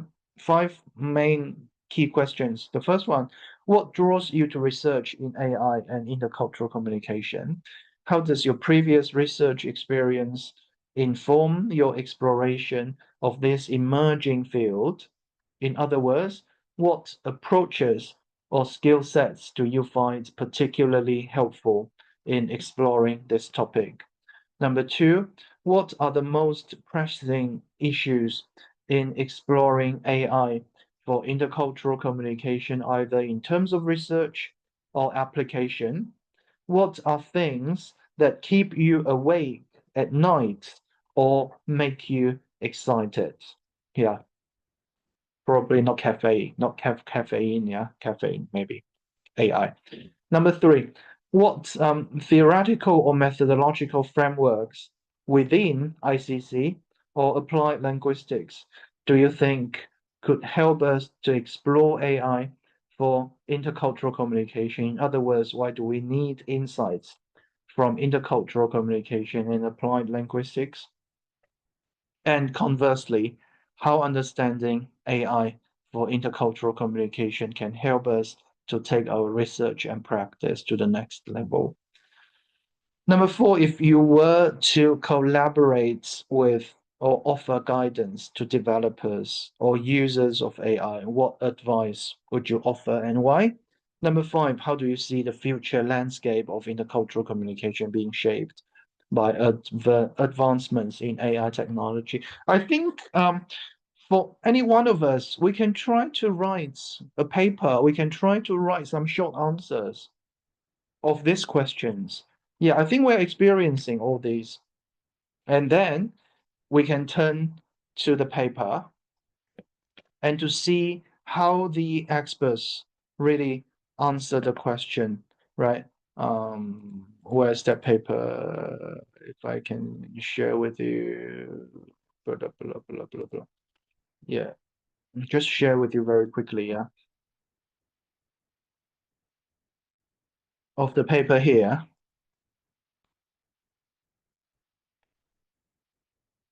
Yeah, so I think this is a good opportunity, right? That we can try to respond to the questions. And then we can see the experts, how they respond. Yeah. And I think we can read for fun because it's a conversation with experts. It's not really theoretically like laden. It's not really too academic. But I think we can really reflect from the comments, from the responses, yeah, the experts mentioned, and even right, we can see those letters, those sentences in bold. Those are the keywords, right? So I'm not going to read everything, right? But some of the main questions the scholars mentioned here, right? For example, fairness of AI. For example, if AI can even AI coexists, right? Co-evolve with human being, if they understand culture, because for us, culture is evolving, culture is developing every day, right? It's just quite different than whether AI can really understand. And I think it's also very important for us to train AI that to understand this diversity and the subtlety of culture, of intercultural communication. Yeah, right. And also link to a more to a broader international events, social events that if AI can cope with the complexity of cultural issues, intercultural communication issues. Yeah, so that is the this conversation. I'm not going to go through, but I'm going to share my PowerPoint back again. Yeah.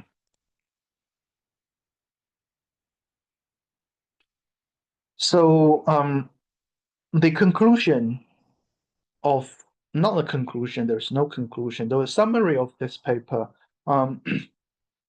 The experts raised some questions there.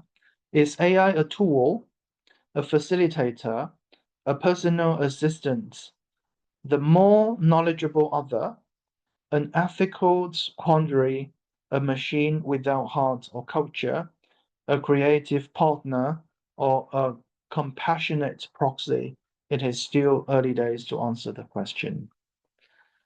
And how can we harness artificial intelligence for human flourishing, right?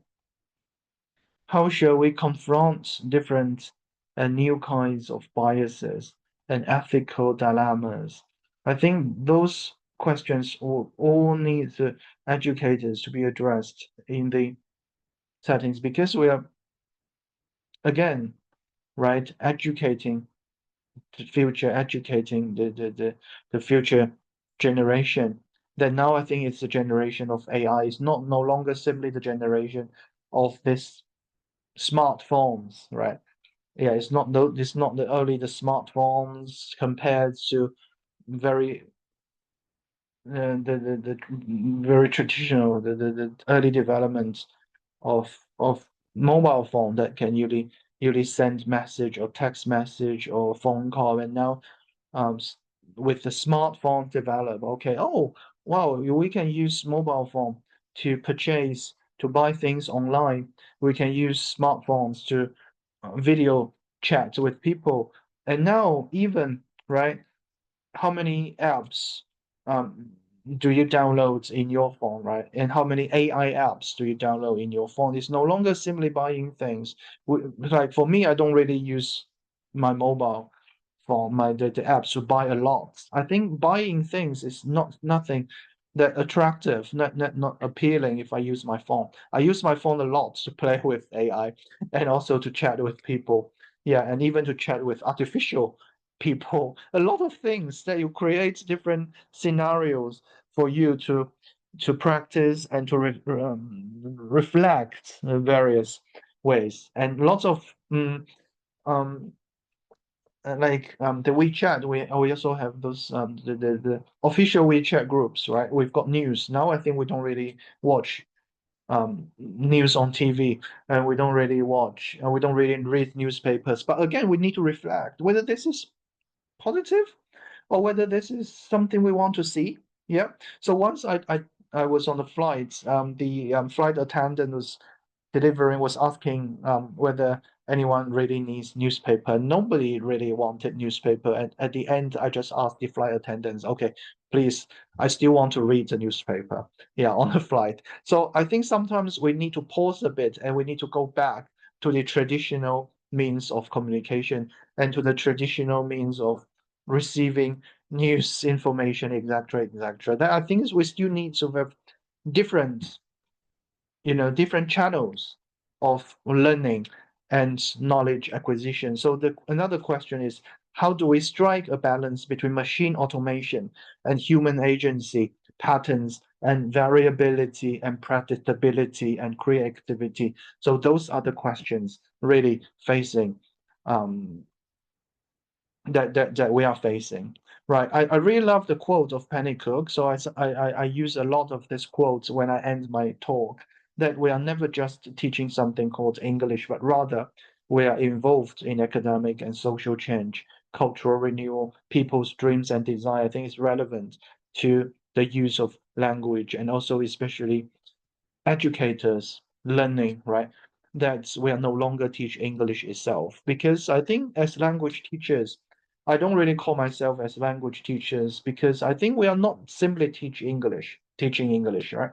As a language, we are teaching the various subjects, and now is the weight of transdisciplinary. I think it becomes even more complicated when people say multidisciplinary and transdisciplinary, right? What's the difference between that? So we are not teaching knowledge itself as something concrete. We teach beyond knowledge, yeah, beyond language, beyond knowledge, and really we are creating the scenario of change, of reflection, of criticality. Something, if students can really develop this awareness, but I know it's very difficult. I tried a lot, yeah, to encourage students, and also I'm doing some teacher trainings. I encourage teachers to reflect, but I know it's always very difficult. But I think if I see people start to think about, right, the use of language, then and the complexity of culture, and I think this is something that I really like, but it's the way of the humanity, the community of a shared future. I think we have common knowledge and common understandings of this. Yeah, building a partnership of equality, mutual consultations, and mutual understanding. Forging a security pattern of fairness, justice, broad participation, and sharing. Seeking open, innovative, inclusive, and mutually beneficial development. Promoting harmonious but differentiated and inclusive exchanges among civilizations. Fostering an ecosystem of respecting nature and green development. It's a very important but still very ideal, right? 5-in-1 blueprint for building a community of shared future for all humankind. But I think we are facing this complexity in our daily life, and the world is more complicated. So I think, again, global citizenship, educational citizenship, it's not from, listening to lectures or become like a lip service, right? I think we need to turn into our everyday practice and really turn into this awareness of education.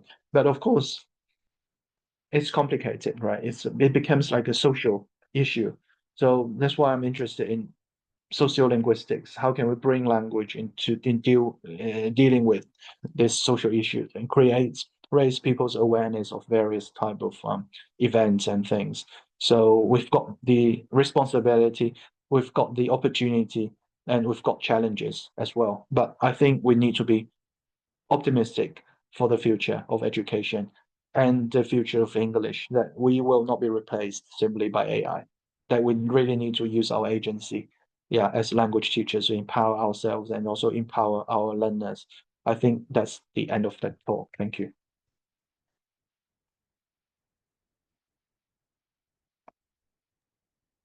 Okay. Our sincere gratitude, Professor Fang, for these thought-provoking insights. And the floor is now open for questions or comments pertaining to today's topics. Does anyone have any questions or anything else to add?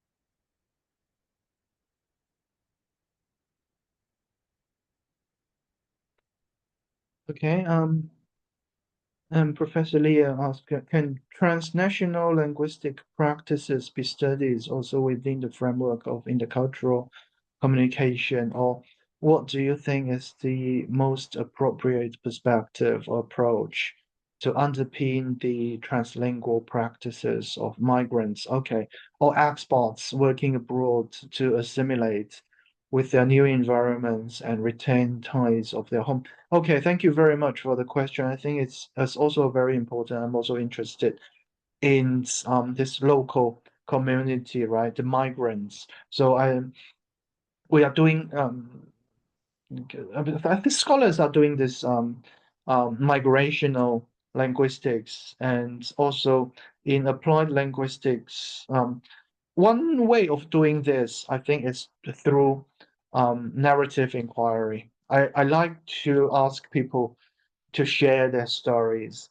The first one, I think, yes, even for transnational linguistic, I think we can study within the framework of intercultural communication, because if we talk about transcultural communication, intercultural citizenship, it's always too complicated, I guess, because I'm still learning the concept as well. So from the intercultural communication perspective, I think we can encourage people to share their stories from the narrative inquiry perspective. I think in this way, we learn the story of the migrants, of the expats working abroad, their motivation, their struggles, their achievements, okay, their up and downs. So how can all those experiences link to their home countries by sharing their stories? I think in this way, as researchers, we can also analyze their stories as their experiences. Yeah, and even if the researcher is a migrant or expat himself or herself, I think it's also a good way to echo, right? I think from this, and now even people are doing ethnography, right? Even doing dual ethnography, the ways of, yeah, just at least from my perspective, I think it's from more qualitative narrative inquiry, storytelling. It, I learned a lot, even from reading people's, the students' acknowledgements of their thesis. Yesterday, I was sharing with the students that when reading the acknowledgements of students' thesis, I also learn a lot. I also read different stories, personal stories, their ups and downs, their struggles, and at the end, they really achieve the final stage. I think I'm very touched when I read people's stories as well. Yeah. If I just skip another question to follow up with this, because of AI, which serves as a language tutor for many, do you think the future of English will move towards the Americanization of structures? Because if the letters we compose together corrected, yes, yes, yes, yes. And even if we use ChatGPT, it's always American English variety. So ChatGPT always change my SE into ZE at the end. So I think this way is the awareness. We really need to know this biases, and I think it's for them it's not bias, right? For us, we need to see this model, large language model. They are still they can only reflect certain ideologies of the company. That's why we need to play with different AIs. Sometimes I've got a passage and I play with different AIs, so ask different AIs to check and to share, to summarize. And in this way, I think I'm using this agency to challenge this Americanization, American dominance. If we simply use ChatGPT, for example, yeah. So there is a possibility, yeah. And if even without AI, I think it's probably more salient because many textbooks were produced really from the center Americanized the British. Yeah, I think it's the way of no matter without AI or with AI, because of AI, I think it's always there. I think self-reflection and self um, critical thinking, yeah, that we need to see AI, to use AI from a more, multilingual perspective and multicultural perspective to understand the limitations of AI as well. So I think we also need language teachers, educators to pass on this information to the students that AI can only reflect a certain models, certain ways of thinking, right? And AI can be stereotypical, AI can be biased. And I think it's, again, very important for students to empower themselves and they can really seek information, reflect, critical thinking will be more important. Yeah, back to Jesse's question. I hope I answered the question, Leah. Thank you very much for asking the question. Back to Jesse, how could China's university English teaching balance? I think this is a very big question. And for me, I don't think I have a say because Chinese university English teaching is very complicated, right? The development of language skills and intercultural competencies, I think at least we can do from some bottom-up practices. Yeah. If a university, if the head of the department, if he or she is aware of this, yeah, design some courses, provide some teacher trainings.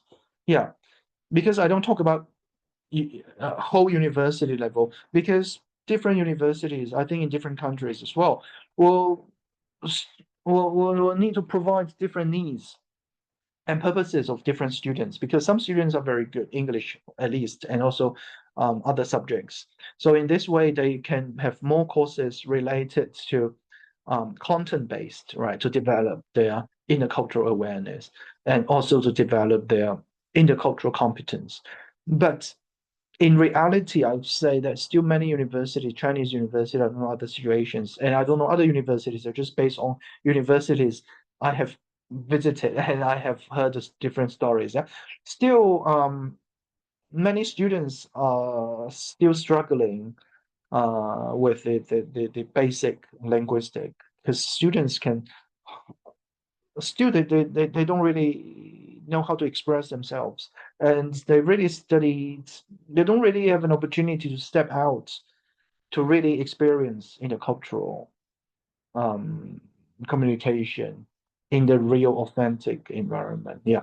So again, this is a very big question. It's very difficult for me to say how to balance, but I've got some, some rosy ideas. Is that it's very important for the head of the department, the dean, to really provide opportunities for students, to create more opportunities, and also to encourage students reflective and critical thinking.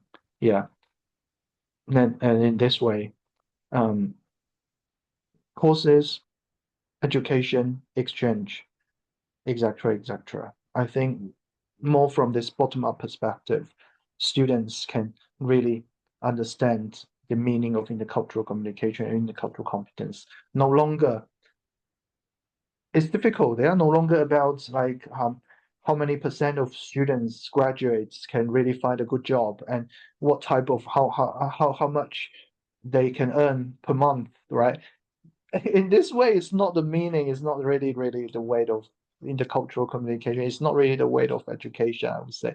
But still, yeah, that's the situation there. Should we take the question from Smith, or if I still need to see the chat box?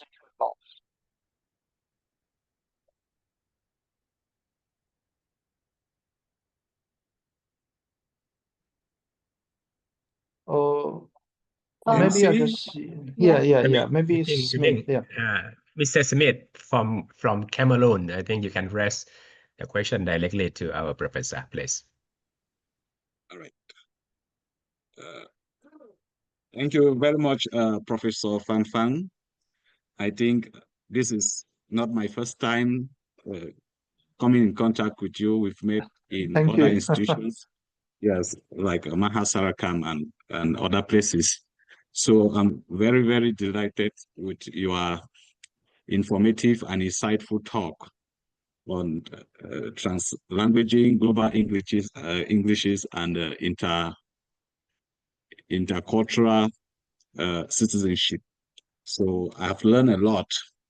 So given that I am a PhD student and I'm very, very interested in translanguaging, and I intend to carry out my study on the topic pre-service English teachers translanguaging awareness in Cameroon, teachers training colleges, implication for multilingual language pedagogy. So that is my research topic. So now in the context like Cameroon, where pre-service English teachers are being trained with a strongly multilingual environment, because Cameroon is linguistically diverse with over 270 languages spoken. How then can translanguaging and global Englishes be integrated into teachers' education programs to prepare them for multilingual classroom realities? Thank you, sir. Okay, thank you very much for this question. Forgive me if I'm not really familiar with the Cameroon context, but I think so the concept of global Englishes or translanguaging is more like I think these two concepts are quite overarching, and for teachers to realize the use of English and also the teaching of English can start from the local, and they need to really meet the needs of the local before they go beyond the local, right?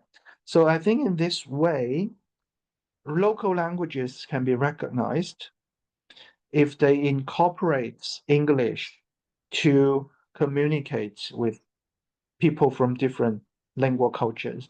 I think the first step is for them to recognize their own use of English, is to empower their use of English. Yeah. If some people ask me about the activity, I think it's a bit complicated. If I just answer that activity, yeah, it really takes a long time to answer. But I think for your own context, certain activities, certain teacher trainings can be conducted, right?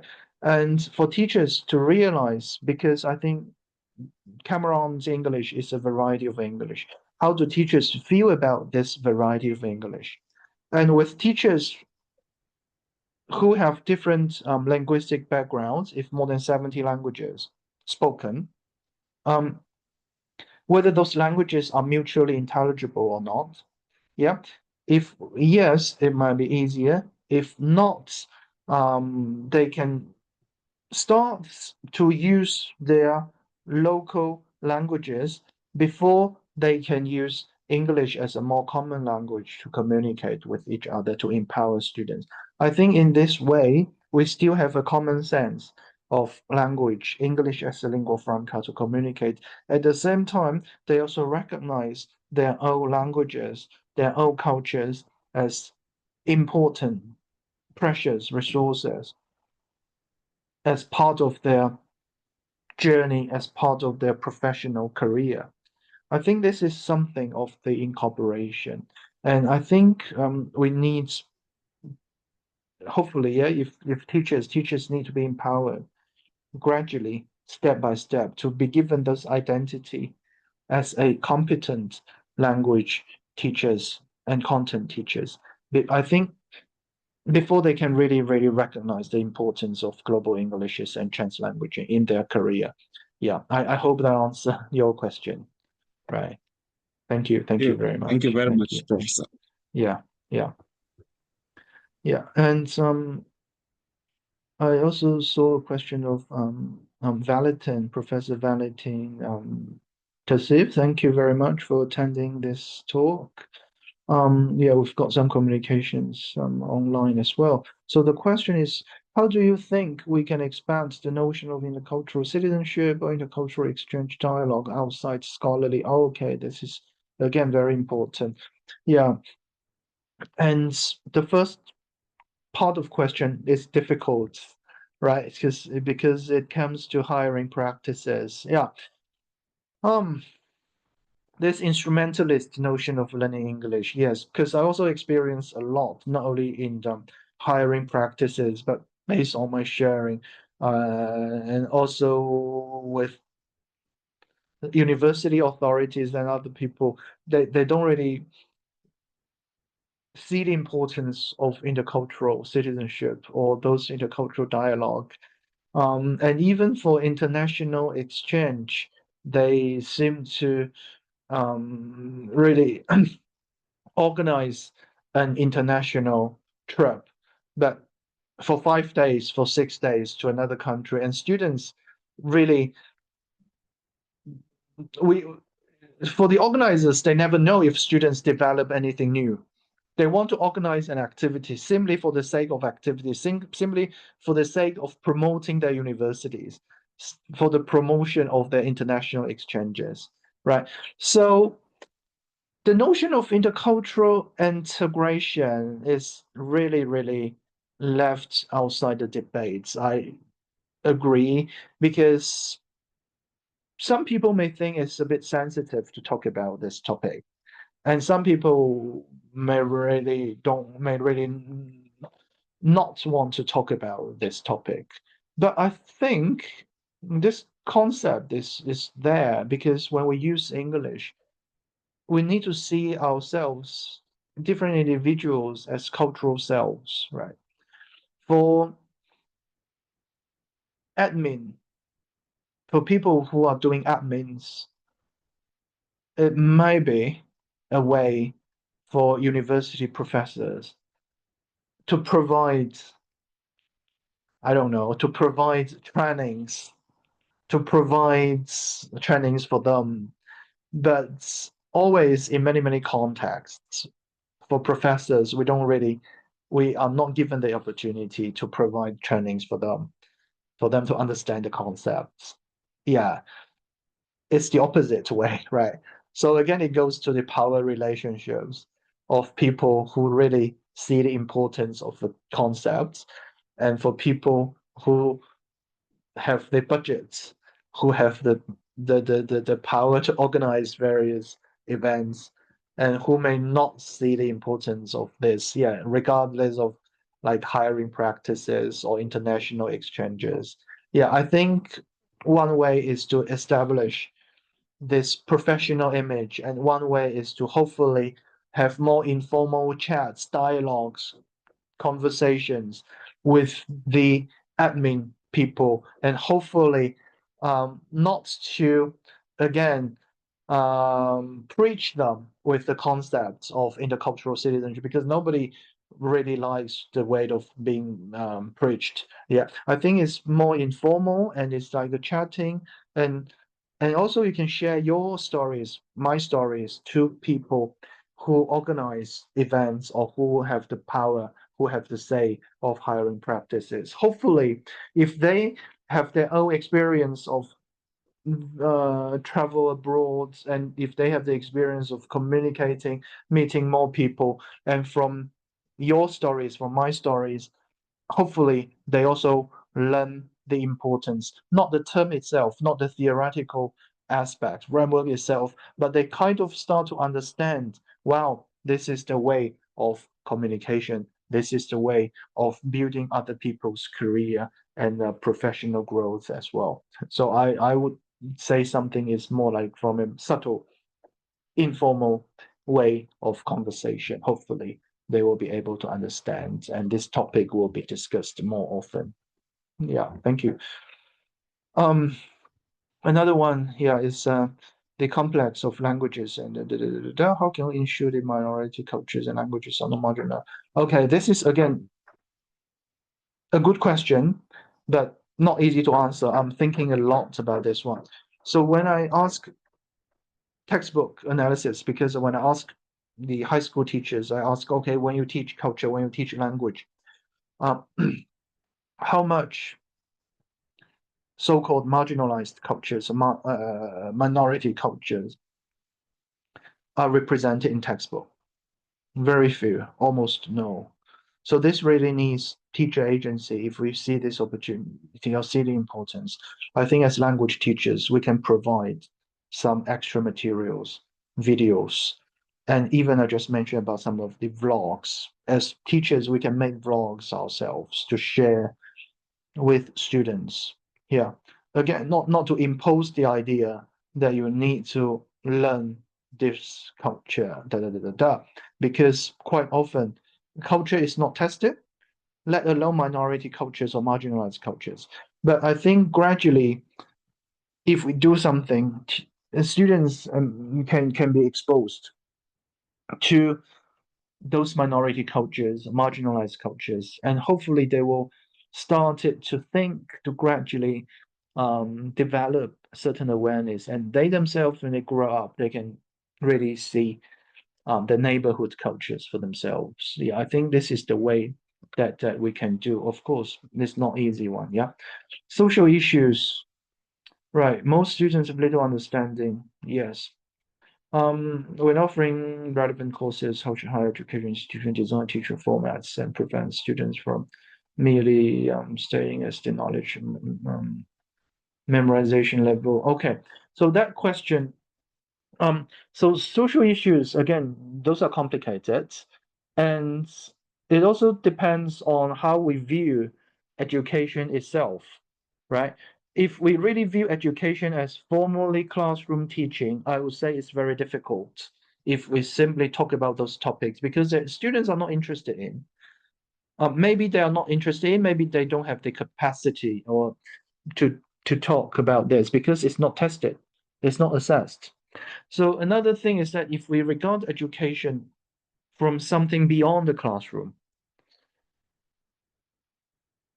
and if we say from the formal reading, formal education, hopefully teachers can expand this, but teachers can also expand some topics in informal chatting with students. So in this way, I think we play safe, right? We play safe, not to talk about those very big topics. For example, some can be sensitive, some are not tested. So students may not welcome those topics in formal education settings. So one thing is to provide materials that you think would be helpful informal education settings, and also create space, create opportunities for extracurricular learning. So this way, students hopefully don't really learn language or culture from those knowledge memorization level. Yeah. So I think this is some extracurricular one and some informal education, right? I think we can do this from a more yeah, we have the implicit or explicit education, right? We can do this probably from a more implicit way of doing things, right? So to balance the formal education, the implicit knowledge and explicit knowledge, I think it will help. Yeah. More about how translanguaging practices in the effort classroom response to principles of global English, so validating multilingual resources. Okay. Thank you for the question. I think at this stage we don't really still it's difficult to validate, right, multilingual resources because students have different needs and purposes of learning, and we don't really validate resources. There is even I may not really like the idea of validating even the questionnaire because it's from a certain group of people to validate, but it's very helpful that the EFL classroom can advance the principles of global English is probably providing opportunities for students to be exposed to different diversity. And of course, it's impossible, right, for students to be exposed to every variety of English, but to provide opportunities from YouTube, from videos, from other channels. And we can also ask different students to research a particular variety. And the students, when they search a particular variety, they start to understand certain cultural aspects of that particular context. For example, we can ask students to explore Cameron English, right? And they start to explore the variety, they start to understand the culture. So in this way, they start to understand this multilingual situation of the country. Yeah.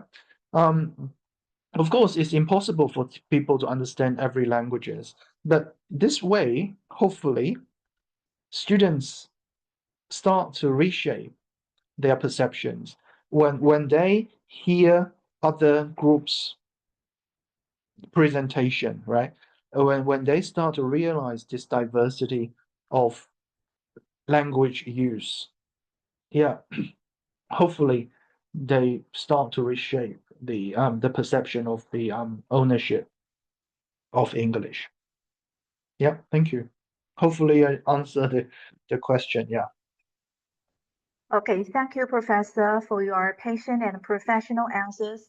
And thank you all for your active participation and for raising Excuse me, I just have something to share with the Sure, professor. Maybe his answer or his contribution about this is going to help us all because we are all teachers, lecturers, and we can affect change in the society in one way or the other. So I'm just going to Yeah. share a pretty short story, and then from this story, we all will have our reflection. While we have our reflection now, we can be able to, maybe we can have someone who is a director of a school or a principal of a school. We can best tell them or inform them about hiring practices because it is part of what you mentioned in your lecture. So I think I have two friends. This is the story. I have two friends from Cameroon whom we studied together. So one moved to Thailand, and then the other friend, by some chance, was lucky, won the American lottery and moved to America. All right.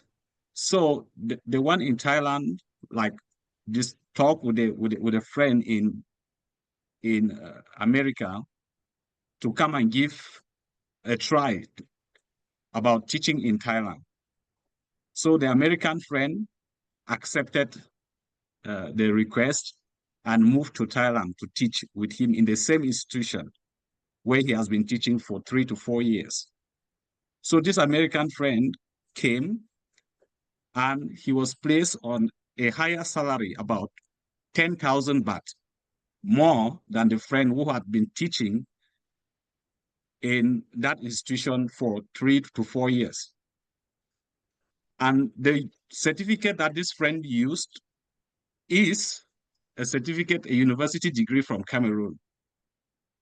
The same university degree certificate that that friend, both of them, they achieved from Cameroon. And then, but now this friend is paid 10,000 baht more. And again, it's still a new person. If we are supposed to consider longevity in service, the person who left Cameroon and moved to Thailand is supposed to have higher salary. So, what is your take about this concerning hiring practice? What should school heads consider when hiring teachers? Because it's more like this friend from when the friend who just left Cameroon and came to Thailand was upset and said, how could we have the same educational background, but my friend who just came, I'm old here and is taking more salary than me, said, but he's an American, you are Cameroonian. So it was more like they were judged based on their passport, not judged based on their academic background. So this is really a worry that we all have to really take into consideration. Maybe we can have better ways to advise school principals on hiring practices. So what's your take on this? Thank you. Okay, thank you, Smart. Okay, thanks for your sharing. All right, so I will proceed to close today's academic discussions. And once again, thank you, Professor Fang, for your scholarly contributions. I saw like a hand raising of yeah, Verity. If you can From just chat box. yeah. I think Yes, it just okay. answered this question of yeah. Okay. Sorry. Oh, one more. If you would like to Okay. share something. Yeah, thanks a lot. And yes, Mr. Azza, this is the very relevant question that we can keep on asking ourselves. And that's why I asked Professor Funk about how we can move from that instrumentalist notion of learning English.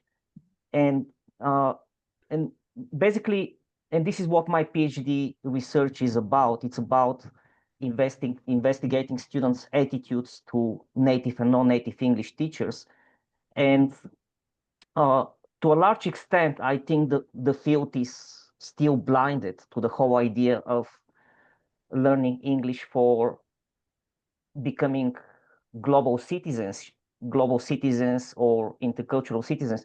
Yes, this idea is very much alive within the research circle and in academia, but outside there is still so much injustice and practices which are in favor of native speakerism. And basically this is how I end my article. I say, and this is something similar to what Professor Fang said, future research needs to investigate teachers' lived experiences in different contexts. And there should be more dialogue between teachers who have practiced their careers in different contexts. And only then we can achieve some progress. And I can tell you so many stories. And I'll say it even here. A few months ago, actually, this was in November, December last year, I was working at a school in Busan in Korea, and I was being shouted at for not having an American accent. I was basically being ordered to speak with an American accent.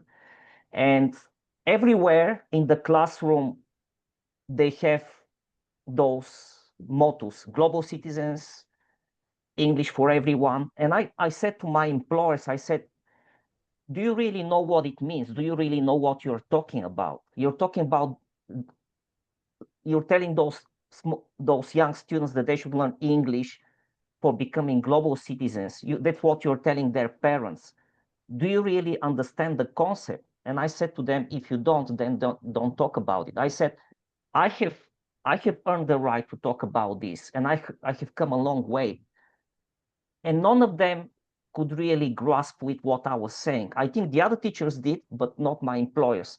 They were still looking at me. They were saying, well, we talked to you about this last week, and you still haven't spoken with an American accent. And basically, I gave up talking to them about issues of identity, accentism, how even an accent is being acquired. And in a way, it made me happier because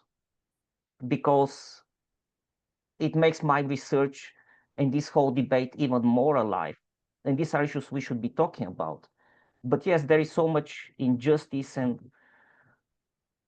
the whole debate should extend outside of academia. Yeah, And thank you. that's how I'll finish. Thank Yeah. you. Very true. Yes. Okay, so Professor, and there was still some questions in the chat box.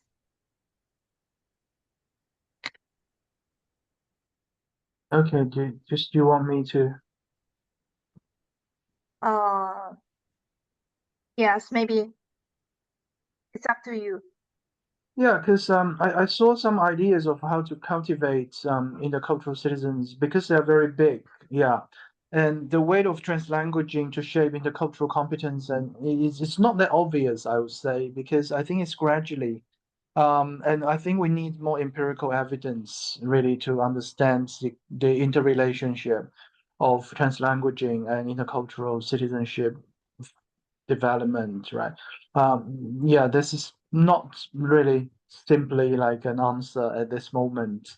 So that's beyond this talk. I think we really need more evidence to see and the cultivation of yeah, I think we really need different people of different stories sharing if they have this awareness of translanguaging, global citizenship awareness, and how they really experience, right, the various stories to understand the relationship. Yeah, I think, well, I don't have a very quick answer for those questions. We really need time and we really need more empirical evidence for this. Yeah, I think the last one is a summary as a quick comment of this. Thank you for the comment as well. I'm very happy that people also find this talk helpful. Thank you. Okay, once again, thank you, Professor, for your scholarly contributions. So as we draw this event to a close, and I would like to invite Dr. Akrapong, our program chair, to give a thankful message and to deliver the webinar closing remarks. And we extend our deepest appreciation to all participants for your intellectual engagement. Now, please, Dr. Akrapong. Thank you, Jessie, for being a perfect MC or moderator of today's webinar. So I would say with no doubt that the lecture or the talk given by Professor Fang today is very insightful and informative, and of course, very useful for my PhD student. I think not just only for my student, for everyone who actively participate in this academic session. So thank you very so much, my dear students. Thank you very so much, my academic partners from different universities, including Professor Castillo from the Philippines, Professor Valentin Kassop, and Professor, my friend from Vietnam, Professor Vu. Thank you very so much indeed. And we highly hope to have you all again, online or on site. I'm planning to invite Professor Fang to give a special talk on very trendy topics at BIU campus in the near future. So we highly hope to have all of you with us at Buriram Rajapat University, Buriram City, Buriram Province, the sport cities, because we have the biggest football stadium in Thailand. So we would like to show you that very wonderful sport complex in Buriram. At the end of our webinar, I would like to invite all of you, please join me in giving a big round of applause to express our sincere thanks to our very wonderful university speakers, Professor Van Frank Gabriels from Shantou University, China. Thank you very so much, Indesa, for your insightful talk today. Thank you very much. Just now, it's good time to end our webinar. Please do take care and keep in touch. Thank you very so much once again. Allow me to declare our today webinar officially closed. Thank you very so much. ขอบคุณครับและสวัสดีครับ เชี่ย Thank you. Thank you very much. ขอบคุณครับ สวัสดีครับ Thank you. Thank Keep you, in Dr. touch. Akrapan. Thank you, thank you, Hope to see you Professor. in Thank you. person. Yeah. Thank you, Professor Bye-bye. Take care. Valentin, Take care. Professor Wu, Professor Gas Tilo. Thank you very so much. And Professor, Thank you for all the questions. Yeah. is it convenient for you to share your PPT today and also some relevant teaching resources? Okay. I will update my PowerPoint and I think I can send you to Professor to Ajahn Akrapan later. Thank you. Thank you. so much. If you're interested in and some of my publications as well. Okay, so we hope you found the lectures insightful and enriching. Have a wonderful evening. Stop Thank for you. our webinar today. Thank you. Thank you, everyone. And